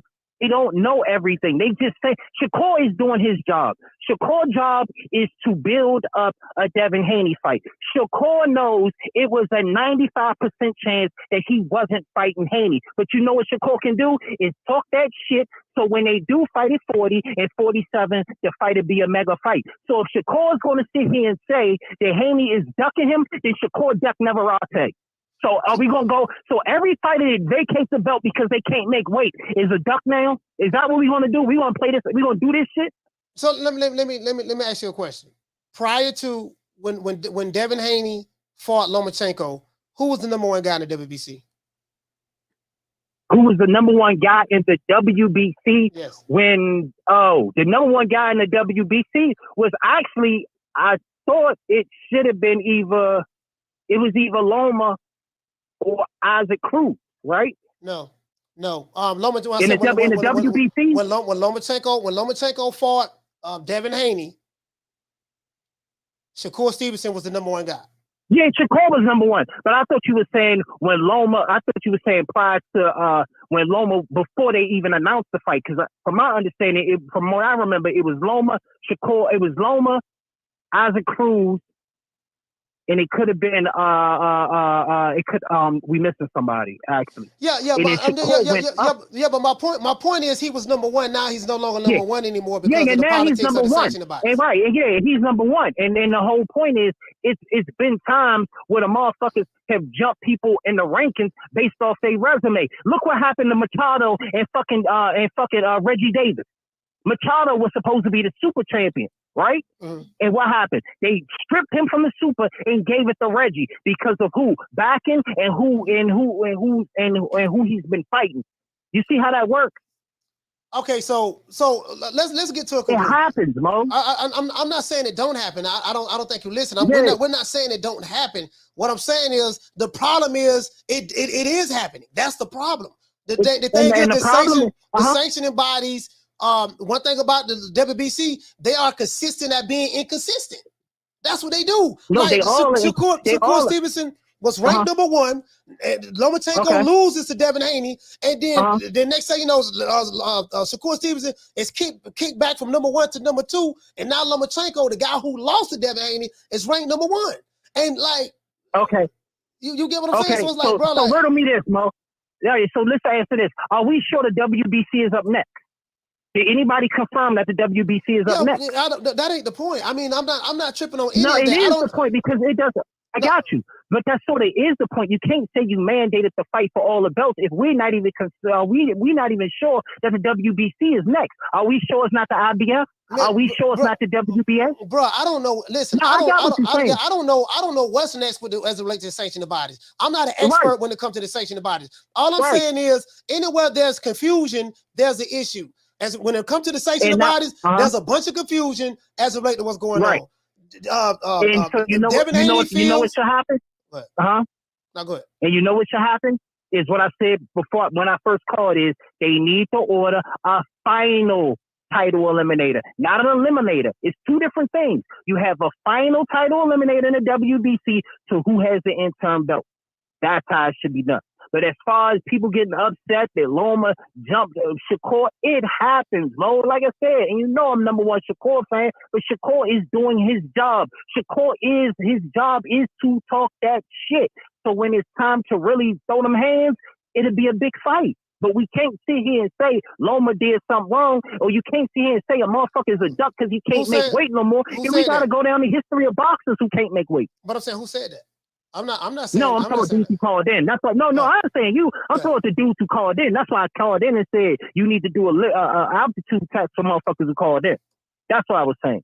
All right. When I started, that's all I was saying, Mo. But we, at the end of the day, we're not even sure the WBC is next. We think the WBC is next because Shakur said he got a mandatory. Did Shakur say the WBC is next, and so therefore I'm the mandatory? No, he just said in the WBC, I should be mandated. But we don't know if the IBF is next. We don't even know if the WBA. Technically, the WBA should be next. But we know that ain't going to happen. So let me ask you this. So when Shakur sent over at the party saying sign the contract, what was he talking about? If there's no contract. He's doing his job. He's building up a fight. But you do know there's no contract. And I told you this. Yeah. But no. It's not a contract, but they're in talk of Haney, and I've been told you this long before. It's been talks that Haney have a multi-fight deal on the table. Who's in the multi-fight deal? I know 2 fighters that's in the multi-fight deal. We already know. That's been made public on Twitter. Exactly. So I've been saying on that. So at the end of the day, do you think that top money? I mean, at the end of the day, I don't know why Shakur is going to do what Shakur do. Shakur trying to build his name. Shakur trying to build the fight up. So Shakur is going to do everything in his power to build the fight up. Shakur and his team know they wasn't fighting no motherfucking Haney at 135. Anybody who follow boxing know that it was like the little to no chance that Haney was fighting anybody other than probably Reggie at 135. It's over, Mo. Why are we belly aching for the obvious shit? Why? Why are we doing this, Mo? Just let that man go to 140, and if y'all want to see him fight Loma, want to fight Loma again, tell Loma to go to 140. All right. That's it. All right, Ron. We get. I got. It. Salute out the round, my friend. Yeah. Hey, y'all see the confusion? Hey, y'all see the confusion? This shit right here. Like, bro, it is what it is, man. Caller, what's your name? Where you calling from? Hey, this is Rick from the south side of Houston. Man, Rick, Southside, talk to me, fam. Man, you had mentioned a little while ago how I felt about this potential Canelo and Jermall fight. Rick, your phone kind of breaking up a little bit now. My phone got all the bars on it. Can you just move around a little bit, get a better spot so people can hear you? Let me see. All right, can you hear me now? Yeah, I can hear you. I can hear you better. I can hear you better. No, what I was saying, yeah, a little while ago you had mentioned, my thoughts on Canelo and possibly Jermall at 168 in September. And man, it's like this, Will. It has lost a lot of its luster, of course. With Jermall being out, and it's only fitting that Canelo would finally consider this fight with Jermall being so inactive, man. So you feel that Canelo, if this fight were to go down, he's cherry picking Jermall Charlo? Well, he's picking another opponent that he has a clear-cut advantage over. Any pro boxer that's been out 27 months, let's be real. Everybody not Earl Spence. Earl the one that have them long layoffs and don't take tune up. But that's only typical of Canelo, Will. Okay, hey, so Canelo is a cherry picker. He fighting setup fights. Talk to him, Rick. Rick, talk to him. No, because look, man, he never considered Jermall when he was at 154 and 160. Why he want to consider him now? He know he been out since June of 2021.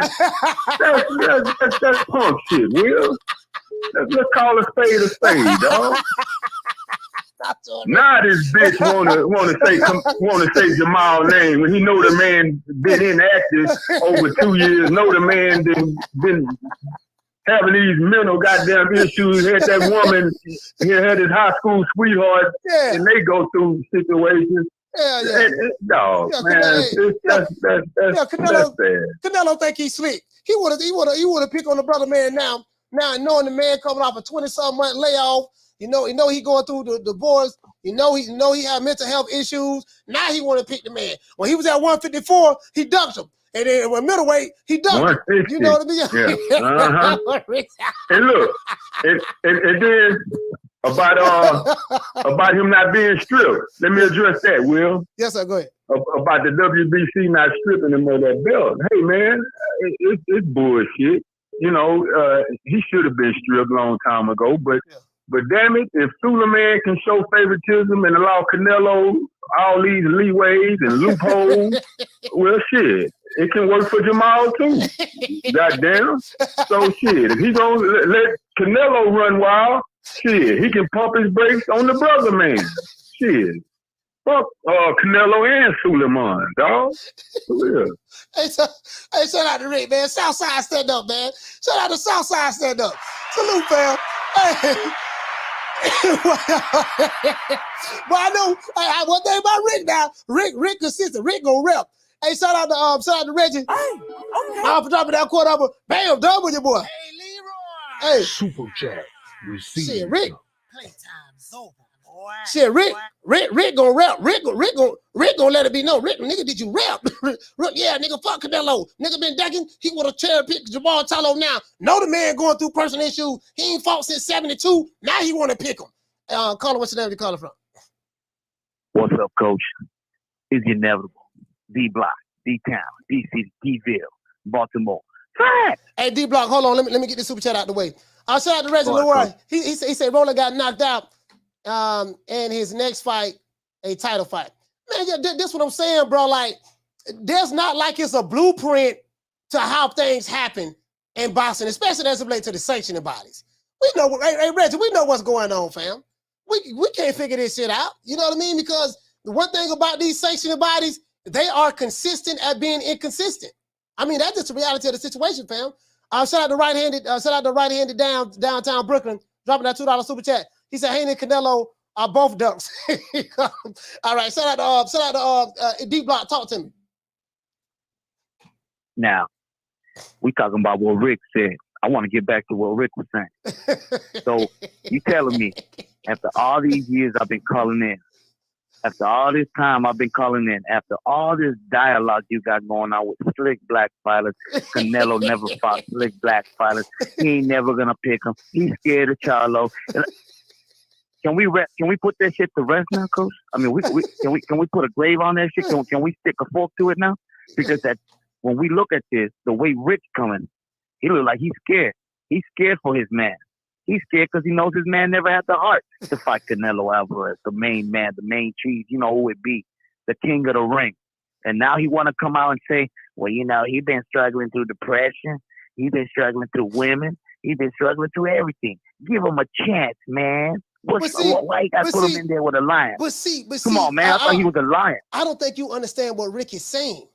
What Rick is saying is he's cherry picking Jermall Charlo. Hey, no, he's at his weakest and most vulnerable moment right now. Exactly. He ain't fought in 2 years. He got whole problems. You get what I'm saying? He's going through mental health issues. He ain't made no money in 2 years from boxing. So now Canelo is seizing the moment, taking advantage of the opportunity, to take advantage of the brother man, knowing he's going through a difficult time right now. He's making sure that the playing fields and be a lot easy for him when he fights Jermall the Hitman Charlo. That's what Rick's saying. That's what Rick's saying. Okay, so what's Rick, you about that? I'm gonna tell you something, Rick.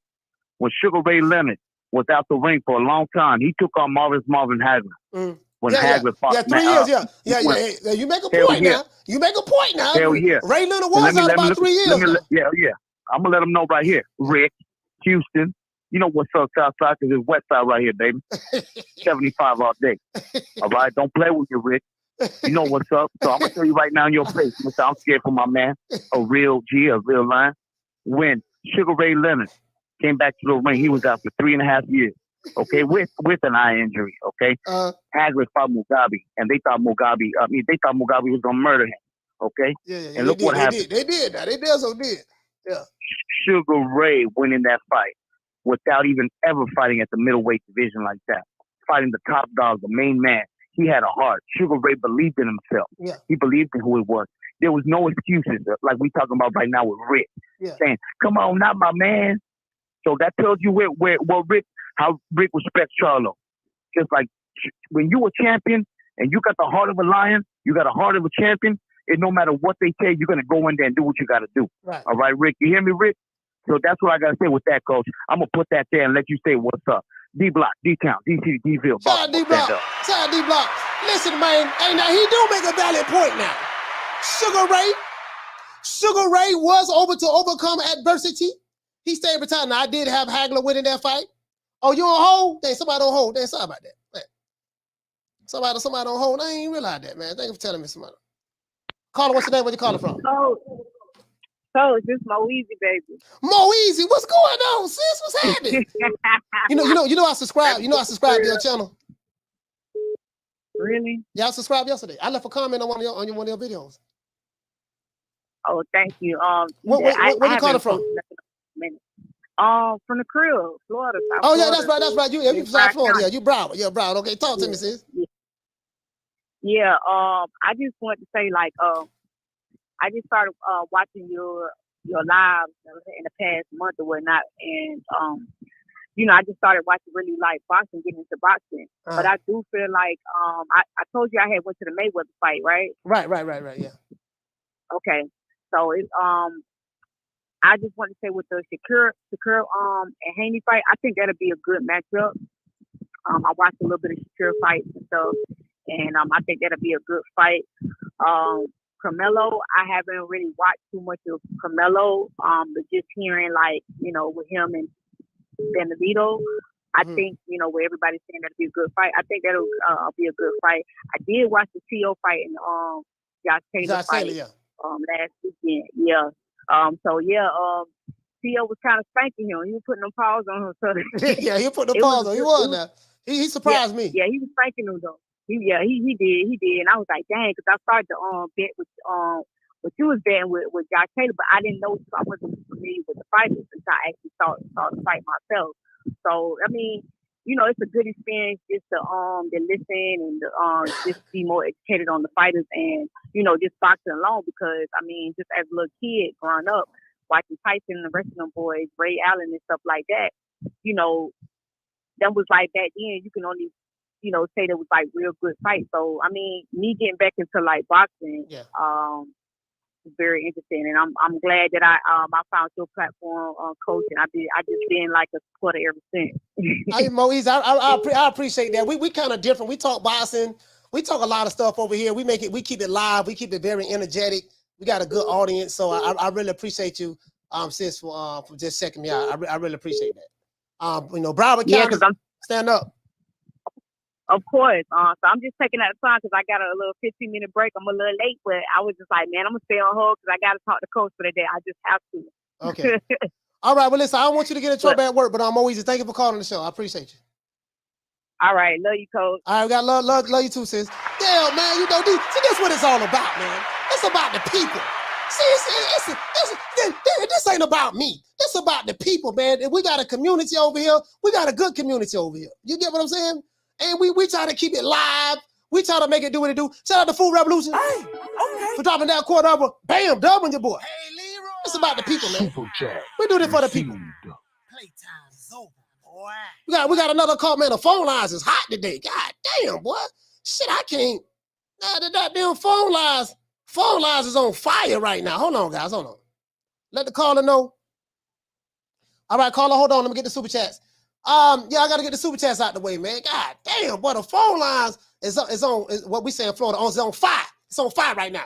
Shout out to Food Revolution. What did you say? You say I can't believe Rick wakes up every day and allows himself to think these thoughts. She got so much shade, boy. Let me tell you something. Food Revolution, she got so much shade, dog. But she got more shade than the oak tree. Shout out to Joel Galvin. Hey, okay. Dropping that quarter over. Bam, double your boy. Hey, Leroy. Super chat received. Playtime's over, boy. What to say, fam? He say these alphabet boys consistent at being inconsistent. Yesterday, Canelo was ducking Charlo. Today, he's cherry picking Charlo. Down from the bar, there's a platform stage. People pimping, sharp as razor blades. Caller, what's your name? Where you calling from? What up, Coach? This Bud from Cali, from the Bay, man. Man, Bud from Cali, man. What's going on, fam? Killer Cali, West Coast. What's Stand Coach up in this. Malachi? Stand up, I'm throwing up the W right now. I'm representing West Coast right now, man. Representing the West. Talk to me. Throw it up like Doug C, man, with two hands. Hey, what's going on? Hey, I love the subject today, but I just called in because I heard a caller earlier talking about that Shakur mandatory stuff. Obviously, he don't know how the mandatory stuff works because Shakur could send 100 emails. That ain't gonna do nothing. Mm-hmm. The sanctioning bodies move at their own tune. They make the mandatory when they feel like it. That is true, man. And see, that's so the we thing, gonna cut though. all that bull crap.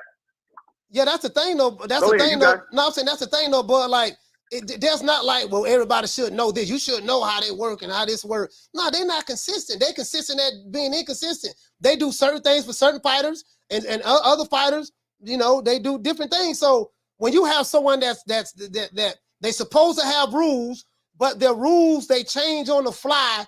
They change them on the fly, or they alter them, as they go along. It's kind of hard to understand, put them on top it works, because you told this one guy he needs to do this or he gonna get stripped, but then this other guy was in the exact same situation and you're saying something totally different. So people can't figure this shit out, man. That's right. That's why we like, man, just let us know when the fight made. For real. I agree with you. Yeah. But what it be to me is it be that fanboy stuff. So they just repeat whatever they boxers say instead of doing their own research and see that, you repeating a lie. Shit. Yeah, pretty much. Pretty much that's what it is. But hey, let them know how to activate a mandatory. It's not possible. The sanctioning bodies got to do it on their own. So Shakur could send 100 emails and it ain't gonna do nothing. Yeah. But Bev, all he got to do is say, "Let's fight." I thought he used to say, "Everybody say everything, but let's fight." All he got to do is say, "Let's fight." Yeah. He did say that, and then Shakur saying, "Let's fight." So what's the issue? I got you. I get exactly what you're saying. Issue? Yeah, I got you. Enjoy your day, man. Thanks for taking my call. Shout out to Bud from Cali, man. Yes, sir, man. West Coast. Hey. Got another call. Phone lines is hot, guys. The phone lines is hot. The phone lines is on fire, not fire. Fire. What's happening? Caller, what's your name? Where you calling from? It's David out of Atlanta. David out of Atlanta. Talk to me. Okay, I got a quick question for you. Do you think that Al Haney is trying to make this fight with Alvarez and Charlo because he want to cash Charlo out? You know. Well, you know what? I think that Jermall Charlo, he's been wanting that Canelo fight for a long time, and he's been out for 2 years, and so maybe Al is like, okay, man, let me see, can I make this fight happen for you now? You make a valid point. He's on his last leg. He ain't fought in 2 years. Yeah. This might be a cash out fight for Jermall Charlo. It may be. You might have some validity to that. Yeah, him and his brother, they, good boxers, but it seems like they want to be internet stars more than anything now. It's like this, been like that for me, like the last 5-6 years.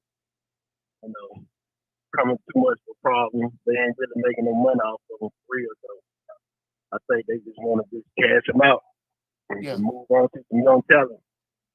Yeah, I mean that's a possibility. That's a possibility. Oh, okay. That's all I wanted. I just wanted to add that.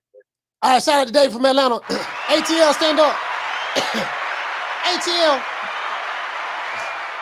All right, we got another call, but the phone lines is hot, boy. God damn, boy. As soon as I get off the phone with one, there's somebody else calling the show.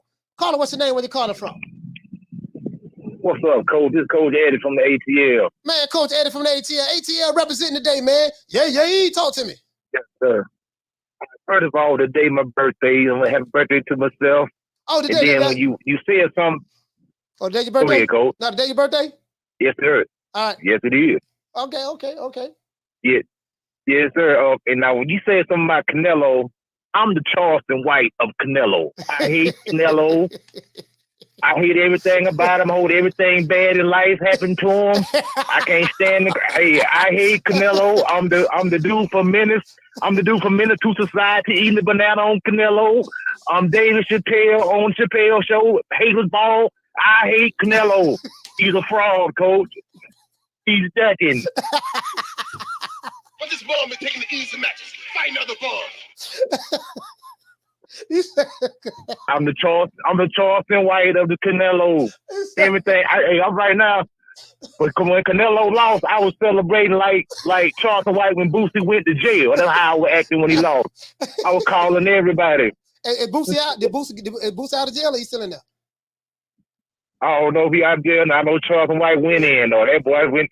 That joker had his own party when Boosie got locked up, man.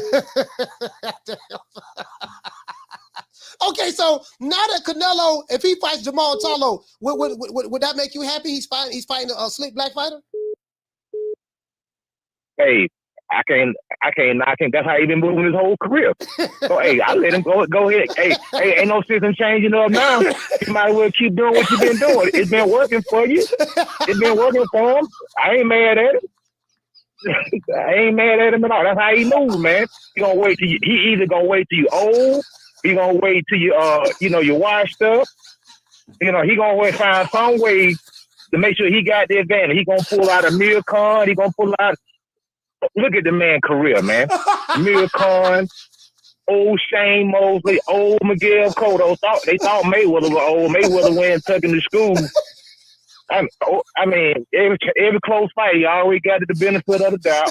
You can't beat him on the scorecard. He like Mike Tyson punch out. When you get to Mike Tyson, right at the end, you could be a perfect and land one shot, it's over with.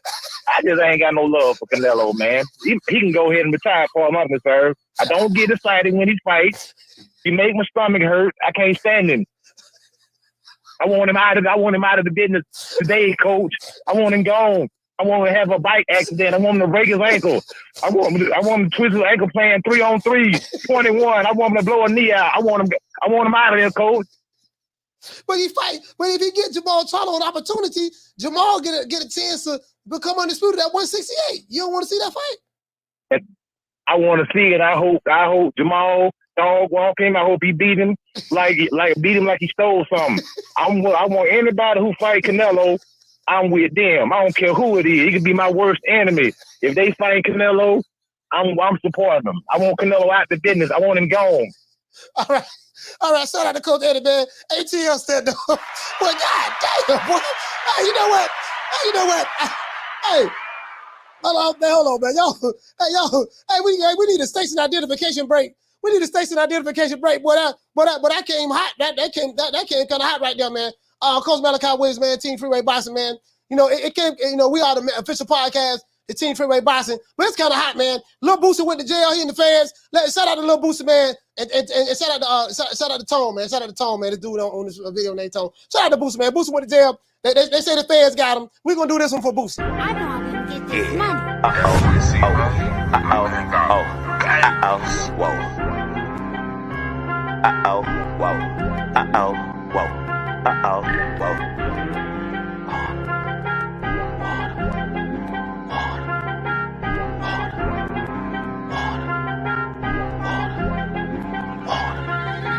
Talking water. My bracelet cost about 40 and my necklace cost a quarter. Talking water. I go stupid like on Boosie. All this jury got me foolish. All this water. All of these diamonds, they bright, so you gon' see me at night. All of this water. Now why me drip. Water. When your daughter see this water, she gon' let Boosie record. Them little niggas in the A, they making deals off the wall. Man, bro, let me tell you something, man. Bro, that was hey, I got something over to pivot a little bit now. Hold on. What you niggas getting mad now? Oh, let me get the super chat. Bro, I found some information today coming out of Houston, Texas. Shout out to JRG. Hey, okay. Dropping that $2 super chat. He said, I'm a Canelo fan, but this guy's hilarious. Bro, let me tell you something. Man, we got another call. But the phone line, god damn, boy, y'all burning up the lines today, boy. Hold on. Hey, how many likes we got? We got to get the likes up, man. We got to get over 300, y'all. Y'all got to help me get over 300. How many we got? Yeah, we need 28 more likes to get over 300. I'll call it. What's your name? Where you calling from? Castle 4G from Brooklyn again, man. Hey, Castle 4G, talk to the man. Yo. I'm hearing this man around, boy, Flesh, and this other dude talking about, I don't know. Listen, man. They showing examples of how the sanction bodies get down. They say this happens. Well, niggas, if y'all can see for what happens and this is how it happens, they should call it off the fucking hook. And Devin is the one that's got to do what he got to do to make the fight with the court. That's one. That's one situation right there. Now we know that it happens, but we can't say that since it happens, we just gonna look the other way. There's rankings and everything, basketball, football, every goddamn thing. What's the fuck the sense to have a fucking ranking? We know what's going on. Shit is under the table. How you gonna be at the WBC and the WBO? That nigga Ron Boy first just saying the WBC. He didn't even mention the WBO. That Lomachenko is number one, and both of them, and Shakur is number two. And he saying, well, this happened. And he giving me examples of boxers that, man, nigga, I don't care for all that. What the fuck is your rankings in the first place where it happened? Okay, so I've got to be conditioned to that? Nah, if that's the case, the court got nothing to do. Sign a motherfucking contract, and it's Devin that got to do and push the sanction body. And if he don't do that, that nigga is the problem, not Court Stevenson. Now, hey, what's going on, Coach? Am I right or what? What's the deal? I mean, it happens, right? No. I get your point. I get exactly what you're saying. The thing is, bro, and Captain 4G, and I say this time and time again, man. It's boxing is a corrupt sport. You just said something that said something that I totally agree with. You know, the sanctioning bodies. You know, we see what's going on. They don't even try to hide it anymore. The sanctioning bodies is like watching a politician. You know the motherfucker lying to you when he's talking. You know, he said, if you vote for me, I'm gonna do this and that. You know he lying when you're talking. You vote for him anyways, and then when you vote for him, he don't do none of the stuff he told you he was gonna do. Then everybody get mad all over again. That's just the reality of the situation that's related to the sanctioning bodies. But guess what, Coach? It's the same dude saying what happens. It happens. These niggas will still vote for these motherfuckers. Still a vote for him. Yeah, and I'll be the one I don't fucking vote. And they're looking at me, and I'm like, listen, I can say anything I want. It's your nigga that didn't do what he's supposed to do. And it's the same thing with Devin Haney. If you're going to send sanctioning bodies, it's corrupt, which they are. Like Charlo has his for 2 years or whatever, and certain fighters get certain special deeds and whatever, and promoters putting things under the table. I understand that. That's simple shit. But I'm just saying, call it out what it is. And there's nothing wrong for me to call out that Shakur is supposed to be number one. And why not say it? Well, don't say it because shit happens in the past. That's what matters. So Ron Boy Fresh, go ahead with that bullshit, nigga. And the other dude, fine, go ahead with that bullshit. But make sure, if you're a Shakur fan, make sure you have nothing to say about Shakur doing nothing. It's Devin Haney that got to do it. Because he got all the cards, and he got the pull, and he's sitting with Bob Arum, and he all that bullshit. Well, let's see what happens in the future. And that's what I'm going to say. One thing more, Coach. Listen, me, the way I see it, I wish they would fought at 135, 140, 147. I wish they would break bread. This is the way I would love to see it. A saga will continue in every division, but that's not what it is. They're going to wait till this nigga is at the 147 division. Whatever they have scripted, it's all right. It's all scripted, brothers. It's all fucking Yeah, scripted. it is. It is scripted. That is true. All right, shout out to Castle 4G. New York, stand up. No, it is true. It is scripted. It is true. It is scripted. I mean, I do get it. I mean, and I do get what some people saying in the chat. They said we tired of this nigga Rob Boy Friends. He always called the show. He act like he know every goddamn thing. I had somebody tell, yeah, man, this nigga Rob Boy Friends, he think he know every goddamn thing. Hey, he always right. I had one guy, I don't know if Ron still listening. I had one guy tell me, he said, ain't that the nigga? Didn't he say that Caleb Plant was going to beat David Benavidez? You know, and then I think he did say that. And then David Benavidez beat Caleb Plant. But he always called to talk about he right about this, he right about that. Hey, yo, Mo, check this out, Slim. Don't let them Bamas trick bag you. Don't let them Bamas trick bag you, Mo. This a call from Texas. I want to see. I want to just eat money. Caller, what's the name? Where you calling from? What's up, Coach? It's JBN from Fort Worth. JBN from Fort Worth. Talk to me, fam. Yo, man, I want to call out that one guy, Rick, to call on the show. Yeah.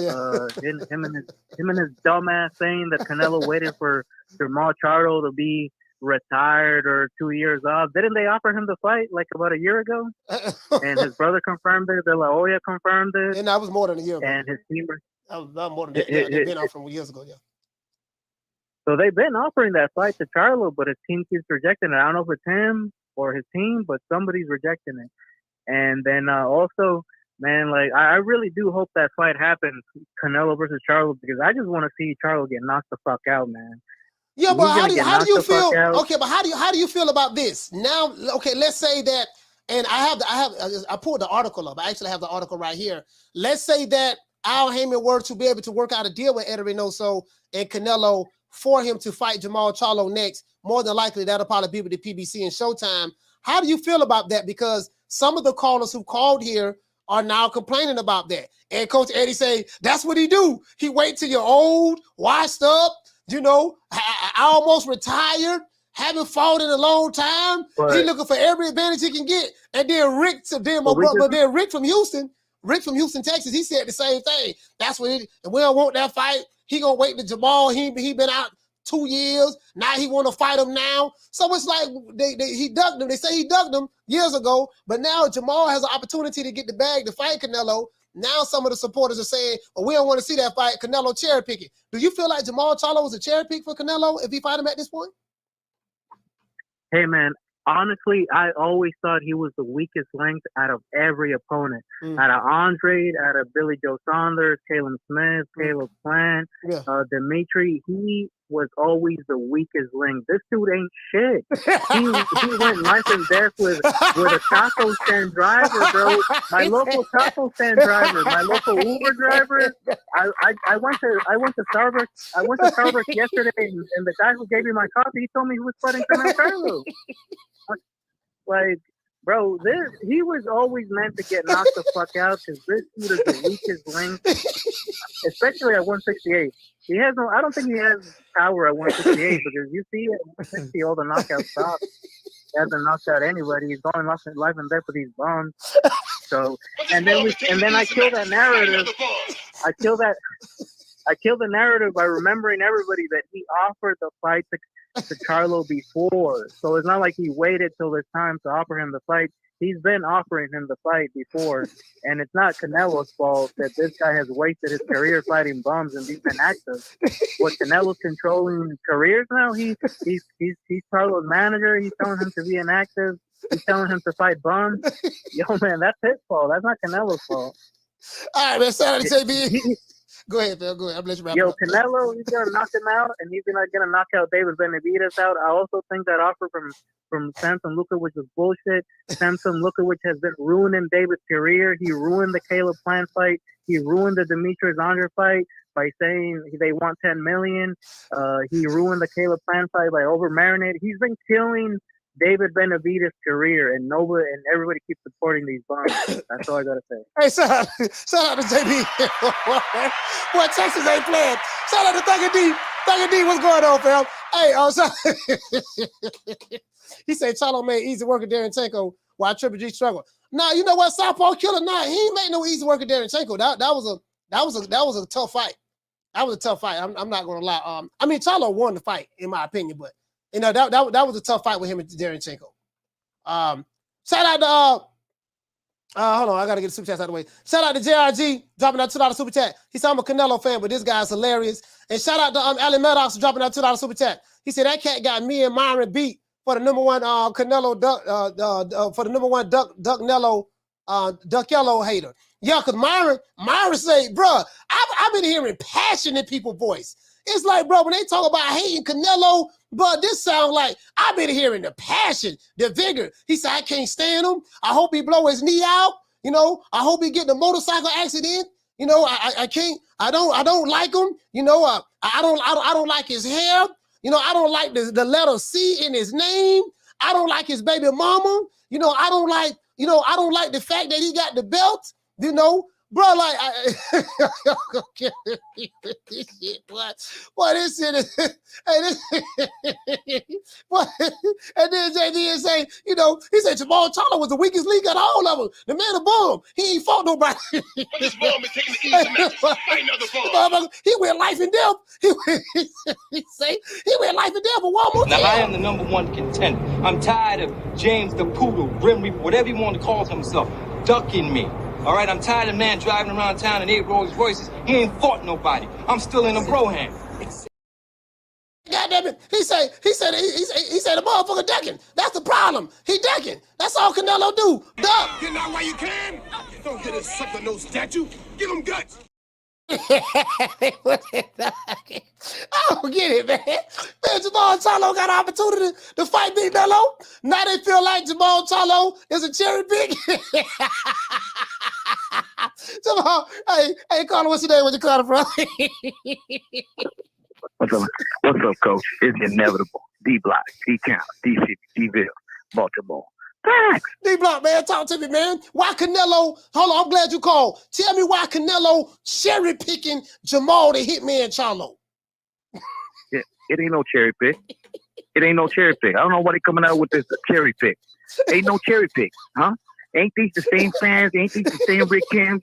You know, the Rick Kens of the world always says, "Oh, Charlo gonna knock him out." What y'all scared of now, huh? Y'all know how to put on your underwear the same way like yesterday? Come on, man, quit that crap, man. Let's keep it real. All right, your boy is the WBC 160 champion of the world. Yeah. You ain't got no confidence in your man. Is that what happened? Is that what happened in Houston? Because it looked like Houston. We got problems. They never had confidence. You know what? When they lost confidence, especially Rick Kens, coach, when Jacobs went up to the stage, he said, "What are we talking about? What are we talking about?" Ever since Daniel Jacobs went up to him and told him in the face, you know what I mean? I'm glad you brought up. Never been the same again, coach. I'm glad you brought up Daniel Jacobs because I think Canelo and Triple G they fought Daniel Jacobs, right? Yeah. They fought Daniel Jacobs, and a lot of people felt that, especially myself, I did want to see Daniel Jacobs and Jermall Charlo fight each other. That fight didn't happen. So the thing is, there's a lot of narratives going around. Canelo was ducking. He stayed away from the slick black fighters. But we looked at his resume. He fought quite a few black fighters. He did fight on Daniel Jacobs. But the slick black fighters that he avoided, that he intentionally ducked, according to the Canelo haters and detractors, he ducked Demetrius Andrade and he ducked Jermall Charlo. So my question to you, my brother, is now if Canelo chooses to fight Jermall Charlo to fight, how can he duck it? Do you look at him as a cherry pick if he fights him now? Because Coach Eddie and Rick made a valid point. He picking the right time. That's cherry picking. He's picking the right time to fight Jermall Charlo. When Jermall Charlo was active, he didn't want to fight him. But now he's been out of boxing for 2 years, going through mental health issues. Canelo is taking full advantage of Jermall Charlo's mental health situation, and he's trying to take advantage of this man. What say you about that? I'm gonna postpone that question right there and give you one for my. I gotta put it out there. Haney did not duck Shakur. There's no way. My boy's going to 140. He's gonna fight the best. We know that. Okay. We know that he's an undisputed champion. He's gonna let it go. His body's not gonna be up there at 135 forever. So that's how it's gonna go. Now, did Canelo duck? I mean, is he cherry picking Charlo? I'm gonna tell you like this, Rick, and put it in your ear. For next time you make up some stuff about a fighter that my guy's ducking and dodging, I'm gonna tell you like this. All y'all Charlo lovers, Charlo was always gonna be a cherry pick. D Block, D Town, D-Ville, Baltimore. They say, doggone, damn, Jermall Charlo a cherry pick? What? But this ball been taking the easy matches. Fight another ball. Jamal Charlo a cherry pick? Oh my God! I ain't never thought. Listen. You know what, man? Hold on, man. Hold on. I ain't never thought that I hear Jermall Charlo and hey, Jermall Charlo, man. They better respect. Y'all better put some respect on Jermall Charlo. Nigga, when my name come up, respect it. Let's go. Stop playing with my fucking name. All three of y'all, stop playing with my name. I ain't gonna say it no more. Put some respect on my name. Look here, man. Look, come on, man. We ain't gonna do Jermall the Hitman Charlo like that there, man. We ain't gonna do him like that now. I can't sit here and say the man, come on, man. We gotta, you get what I'm saying? Come on, man. Don't do him like that. Don't do him like that. Y'all, if you're a fan of Jermall Charlo, you can't be looking at the man as a cherry. We the Charlo twins. We known for calling everybody out. Please call these people out. Listen, the whole world's looking at you. Call these people out, What's up? It's the Jermall the Hitman Charlo. Let's get it. Who want it? Name them names, man. They know who they is. Name them names, please. The names need to be named. They know who they is. The Mexican monster. Mexican monster. Hello. Caller, what's your name? Where you calling from? Hello, what's up, Coach? It's Derek from Florida. Derek from Florida. Talk to me, fam. Listen, man, Haney ducking Shakur. This thing, he going to 140. Coach, he still ain't dropped them belts yet. If he still ain't dropped them belts, he's still sitting at 135, and he's ducking. He ain't dropped the belts yet, so why everybody saying he going to 140? Them belts haven't been dropped. He's still keeping all them belts, and they still at 135. So he ain't even trying to make a move. He had that same energy to fight Loma, right? He had that same energy to fight Loma. Why you can't keep that same energy with Shakur? Yeah, he I got what you're saying. You had that same energy. After he fought George Kambosos, he immediately and aggressively went at Lomachenko and made that fight happen. But when it come to Shakur Stevenson, Devin Haney is not using that same aggression to make that fight happen. Oh, okay, I see what you're saying. Yeah, bro. He a bitch. Haney a bitch, bro. I hope Shakur knock him the fuck out. He a puss ass nigga, bro. Bitch ass nigga, bro. All right, coach. Hey, shout out to Cool. God damn. What's up with all this hostility? Hey, what's up with all the hostility today? You know what I mean? Like, damn, bro. You know, dude says, God damn. He called him, oh, Lord, have mercy. That kind of, you know what I mean? Anyways, y'all check this out. I got something I want to show y'all. Now, what does this have to do with boxing? Bro, somebody sent me this, man. Somebody sent me this, bro. Bro, my jawbone dropped. Somebody sent me this, bro, and my jawbone dropped. As a matter of fact, I need to send this to myself so you guys can hear this. I'm going to email this to me. I want you guys to hear this. Because what does this have to do with boxing? What I'm going to show you guys, I want to show you guys what you're dealing with online. I want to show you guys what type of niggas you're dealing with online. All right? That's all I'm saying. I just want to show you guys what type of niggas you're dealing with online. I'm finna show you, bro, like this gonna trip you out now. This gonna trip you out. We got any more super chats? Let me see. We got another super chat. Okay. Hold on. Let me get the super chats out the way. Shout out to JRG. For dropping that quarter over. Bam, doubling your boy. Hey, Leroy. Super chat received. Playtime's over, boy. JRG, what to say, family? You say same fans that A-sided Ryan to death versus Tank don't want Canelo to A-side anyone. Canelo, he said don't want. I see what you're saying. Don't want Canelo to A-side anyone. Canelo, the real face of boxing. Okay, all right. You know, so basically what you're saying, you're talking about the double standards. Down from the bar, there's a platform stage. People pimping, sharp as razor blades. Now, have you guys ever heard of, have you guys ever heard of something called gooch grease? I'm not making this shit up. If you from Texas, I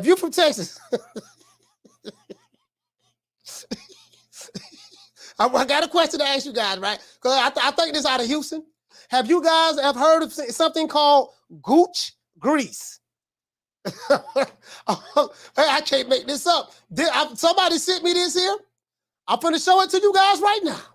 Apparently, there's something that men, I'm not aware of it. Hold on. Apparently, there's something that men allegedly get. Hold on. I guess, I don't know. They get it in. Victimize, bamboozle, led astray. It describes. Hold on. It's described as a culmination of greed. Hold on. I was talking this shit. I'm gonna show it to you first. Let me show it to you first. Now, as you can see right here, Coach, what you got to do with boxing? I'm gonna show you what you're dealing with online with some of these guys. The dude named E-Money that be called on the show. It said, "What is gooch grease? Some men using maxi pads. Some men are using maxi pads cause of excess gooch grease."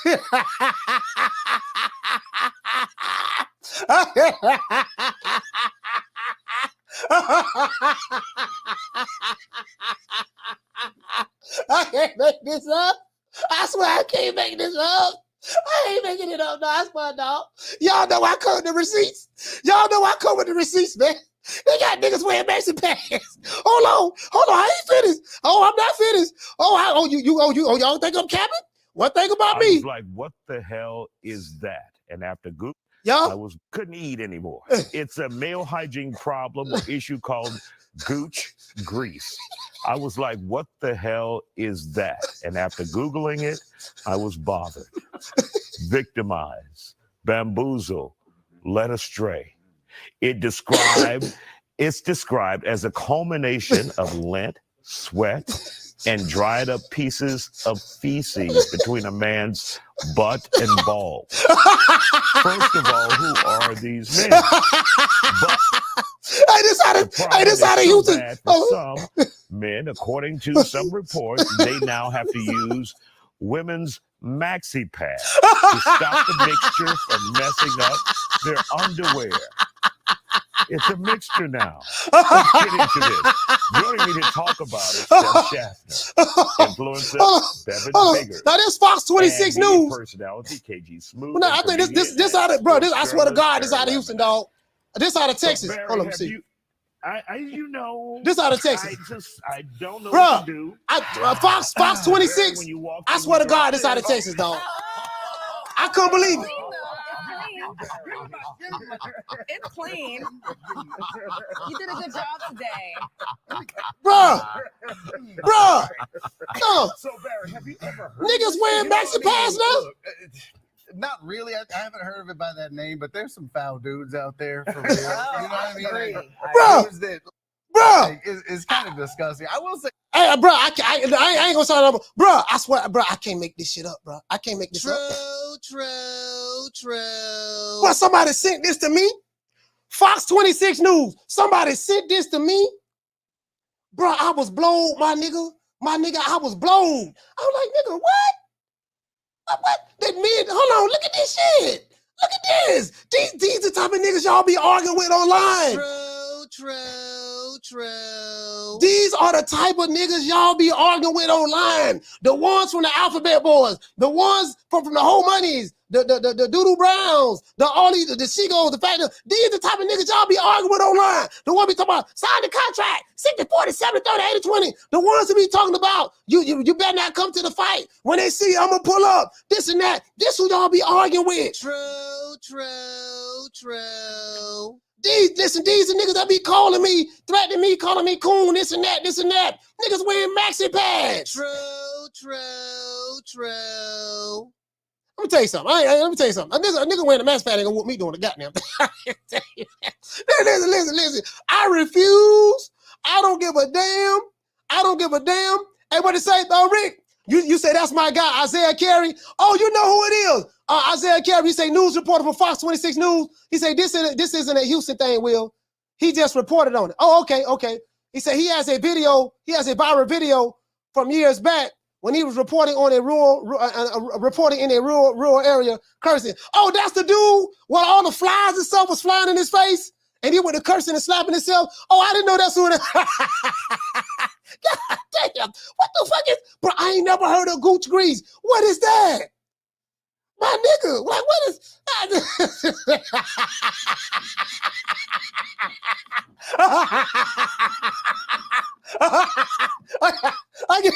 This is too much. This is too much. It's too much for me. Have you ever heard of Gooch Grease? Anybody ever heard of Gooch Grease? He said, anybody? Any niggas out there got Gooch Grease out there? Right here. Put your hands up. Hey, press 1. Anybody got Gooch Grease and you a man, press 1. Throw your thumbs up. Why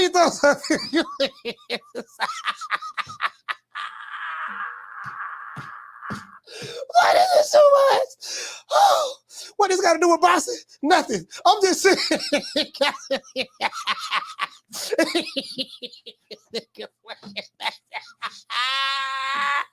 Oh, I can't breathe. Oh, this nigga's crazy. These niggas wearing maxi pads. Now. This where we at now. So this what it is now.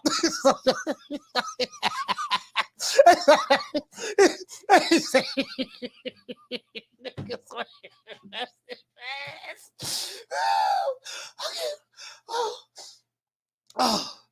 Oh my God. Oh, I gotta rub my nose. Boy, this is too much. This is too much, dog. And listen, I don't make no money to do this shit. Hey, bro, let me tell you something. Hold on, man. Hold on. Let me blow my nose. Hey, bro, this too much here.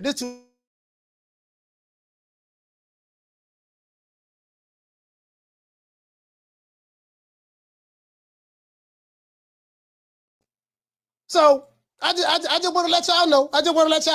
The next time that you got somebody threatening you in the chat, the next time you got somebody telling you to drop the Addy, the next time you got somebody sending you gun emojis telling you that they got shooters, you just might be talking to someone who is suffering from a bad case of Gooch Grease, and he's wearing a maxi pad. True.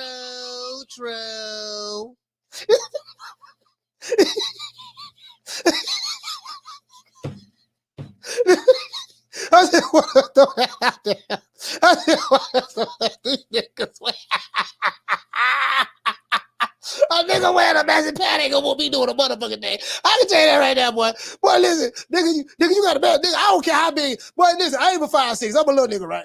But boy, that nigga could be 6'6", 280 pounds. If he got a maxi pad on, talk about whooping me, I swear to God, that's one fight I'm gonna win. True. Now, I might get my ass whooped from any other big nigga. On any other big nigga that's 6'5", I probably get my ass whooped. But a nigga that's wearing a maxi pad, boy, he don't stand a snowball chance in hell. True. I refuse to lose to a nigga that's wearing a maxi pad. Boy, it ain't happening. I won't be able to come back to the hood. How am I better come back to the hood in front of all my people who know me? How am I better, how am I be able to look them in the eyes? You let a nigga with a maxi pad whip you, dog? Coach, no. Yeah, the nigga about 6'5", 6'6". Nigga, I don't give a damn. You let a nigga with a maxi pad whip you? Yeah, dog, but he was suffering from a bad case of gooch grease. You know, gooch grease is something, it's an epidemic going around and going around.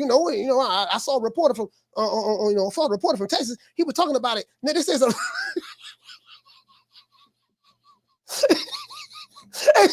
the food revolution. She said all these dudes calling in angry. Got that gooch grease situation.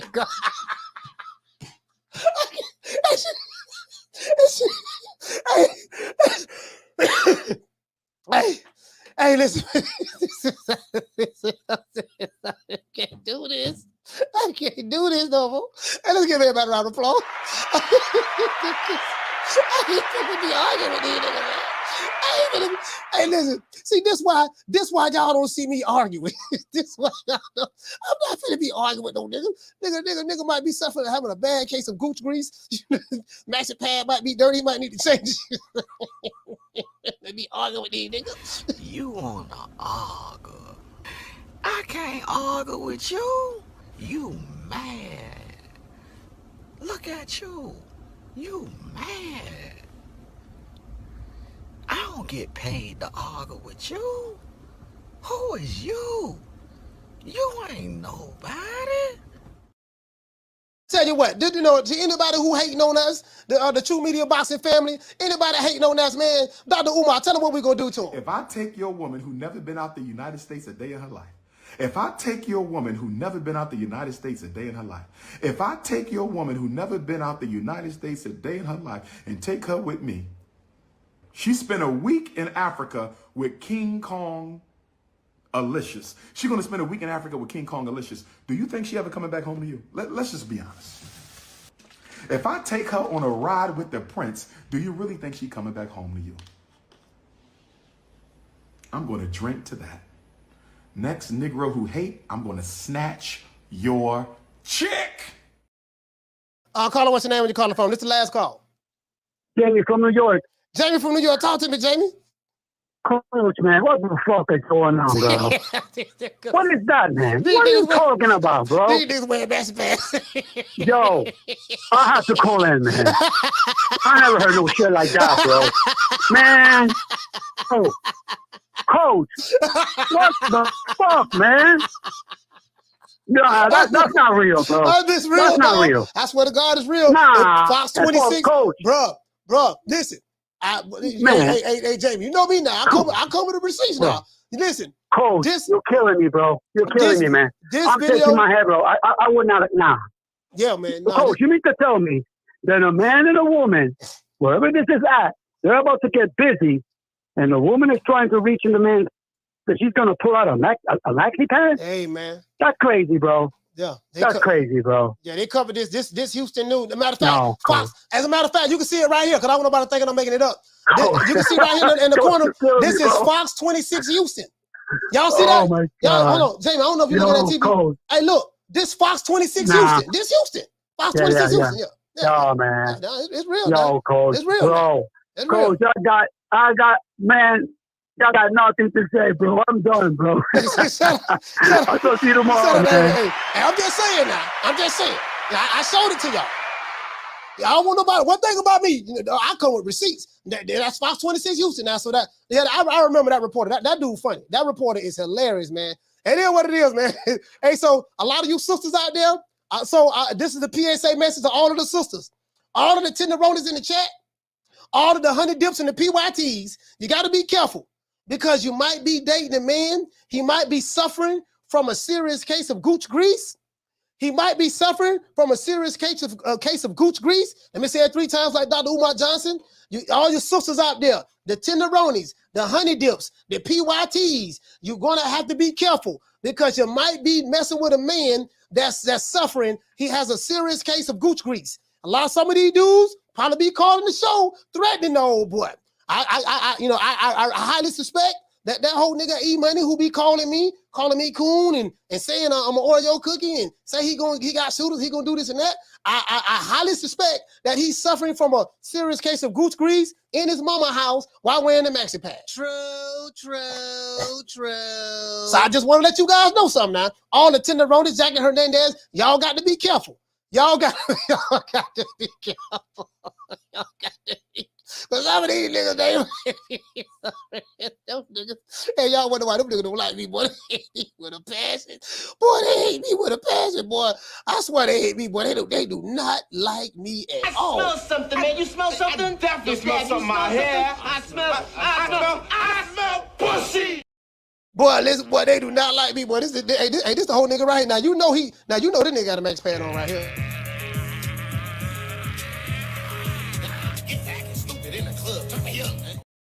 That dude right there, that's E-Money from Texas. Guess what? He's suffering from a serious case of gooch grease. Only gooch grease will make you feel that way. Look, you can tell. Look at him. Yeah.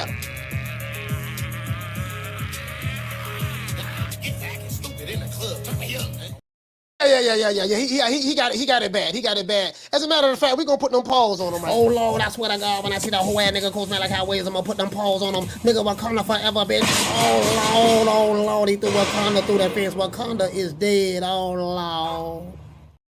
Anyways, shout out to David Haney and Canelo Alvarez for bringing us back to big time boxing. Don't ever forget when I found you was strung out on coke. When I found you was like a big house, contemplating about killing yourself. So don't you ever forget who brought you to big time boxing. I drugged you back. I brought you back. I provided food and put food on your table for your family to eat. And I'm doing it for the second time. So don't you ever forget that. I just want to throw that out there, man. I want you guys to be a little bit more sensitive. If you online arguing with somebody and you hurting their feelings and stuff, be a little bit more sensitive, you know what I mean? Because some of these guys, they suffer from a serious case of gooch grease, and the gooch grease may be irritating them, and then, they got to change the maxi pad and stuff. So I want y'all to be... I'm trying to say this shit with a straight face. I want y'all to just be careful. Be sensitive to your fellow brethren and to the tenderonis, honey dips, and PYTs out there. Just want to let you know that what you're dealing with, okay? I want to thank the whole hood who came out here. I love y'all. I did this for the hood. Y'all know I beat that boy. Yeah, what it is. Some of these niggas gonna have to plead their fifth. If I ask them, sir, are you suffering from gooch grease? Are you wearing that maxi pad? And some of these dudes may have to plead their fifth. I plead the fifth. I plead the fifth. 5, 1, 2, 3, 4, 5. Anything you say, 5. Go ahead, ask me a question. Did you? Listen now, if y'all ain't gotta like it, y'all ain't gotta like anybody who's suffering from gooch grease, any man, y'all ain't gotta like it, you know what I mean? But you better respect it. Nigga, when my name come up, respect it. Let's go. Stop playing with my fucking name. All 3 of y'all, stop playing with my name. I ain't gonna say it no more. Put some respect on my name. Well, if a nigga call me, threatening me, and you suffering from a serious case of gooch grease, and you wearing a maxi pad, this what I got to tell you. Don't ever come by here. Okay? Let me tell you something, boy. I'm pretty sure my dog Booger Ray was suffering a serious case of gooch grease when he was rubbing Floyd Mayweather. Make it last. Make it last forever. Don't let I love you.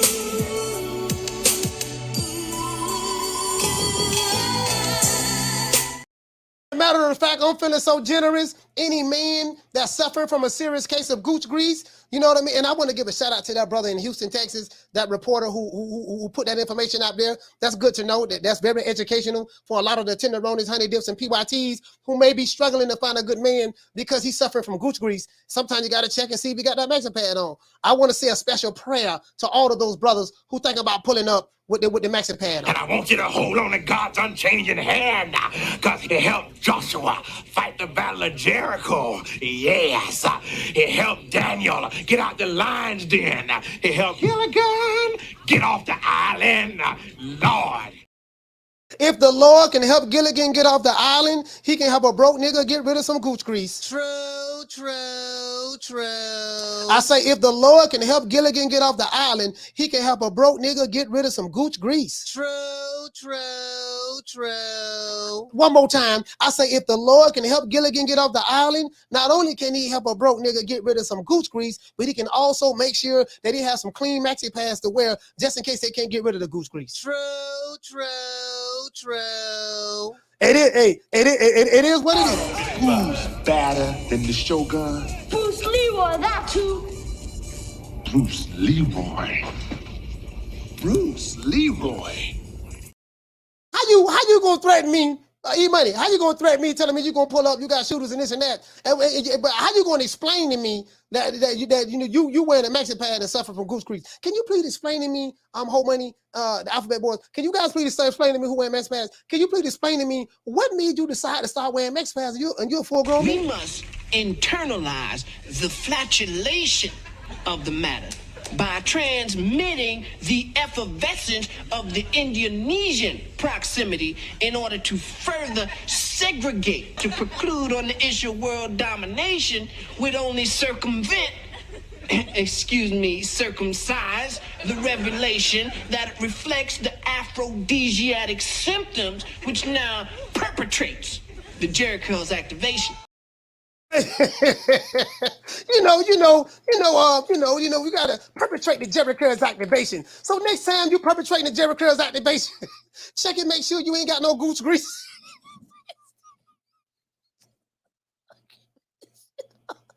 You can't make this shit up. You can't. All praise is due to the Most High, the Most Exalted, Mr. Al. Well, I guess I gotta be like everybody else and sing Al Heyman. I can quit my job now, baby. 6 figures, baby. You feel me? I'm about to But a name. Do you have a name? Oh, nah, I ain't got no name, Name them names, man. They know who they is. Name them names, please. The names need to be named. They know who they is. The Mexican monster. Nigga come over here and talk about pulling up with some gooch grease and maxi pads. Riley, get him. Fuck you. Fuck the plane you flew in on. Fuck them shoes. Fuck the socks with the bell on it. Fuck them cheap ass cigars. Fuck your yuck mouth teeth. Fuck your hairpiece. Fuck your chocolate. Fuck Guy Ritchie. Fuck Prince William. Fuck the Queen. This is America. My president is black and my Lambo is blue, nigga. Now get the fuck out my hotel room. And if I see you in the street, I'm slapping the shit out of you. All the brothers and sisters out there who don't have any gooch grease and ain't wearing maxi pads, let's celebrate.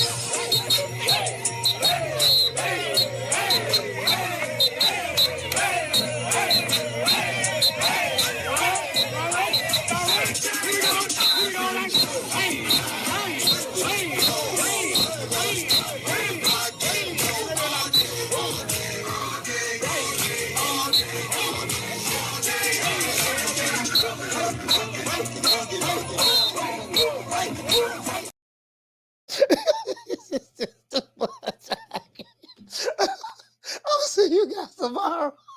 I got a video dropping at 3. I'll see you guys. I got a video dropping at 12. I'll see you guys tomorrow at 3 o'clock Eastern Standard Time. Ladies, all the tenderonis, honey dips, and PYTs in the chat. Now you gotta now you know what to do now. When you go on a date, just make sure he ain't got no goose grease. You know my motto, don't beat me there, beat me there. Hold on, I gotta give everybody a shout out to call the show. Hey, shout out to Ruben Allen. Shout out to Ralph from New York. Shout out to G Funky from Sacktown. Shout out to Adrian from LA. Yay. Shout out to Killer Cam from New York. Shout out to Captain Full G from New York 2 times. Shout out to Ron Boy Fresh from DC. Shout out to Rick Tills from Houston. Shout out to D Block from Dallas, Texas 2 times. Shout out to Mo Easy from Broward County. Broward County, stand up. FLA 954. Shout out to Bud from Cali. Shout out to David from Atlanta. Shout out to Coach Eddie from Atlanta. Shout out to JBN from Fort Worth, Texas. Shout out to Derek from Florida. And shout out to Jamie Man from New York. Man, shout out to everybody in the chat, man. Shout out to Food Revolution, Jackie Hernandez. Shout out to Mo Easy. Shout out to Bless 365. Shout out to who I said Food Revolution. Shout out to Abigail. Shout out to Dory. Shout out to my sister Nick Rich. Green Eyes P. Shout out to Dr. Paul Evans, Jamie Rivera, Swat Jones. Who else we have? Mr. Wright UK. Shout out to School on X-Man, PBC Central, Trooper 69. Hey, y'all, hey, shout out to Rob, shout out to Thank D. Shout out to Thuggin' D. Shout out to Big Brother Boston. Y'all see why these niggas don't like me online? They be like, hey, shout out to G Roy. He said, Coach Lipinets just did an interview and mentioned Lipinets being #1 in the WBC at 140. Okay. All right, that's cool. What are my thoughts on it? I gotta, you know, again, whoever #1 that is what it is, man. I mean, the sanctioned bodies, you know how they roll. They do what they want to do at any given time, so it doesn't surprise me. Hey, but I see you guys tomorrow, man, 3 o'clock Eastern Standard Time. You know my motto, don't meet me there, beat me there. Peace. Man, I'm out of here, bro. Let's go.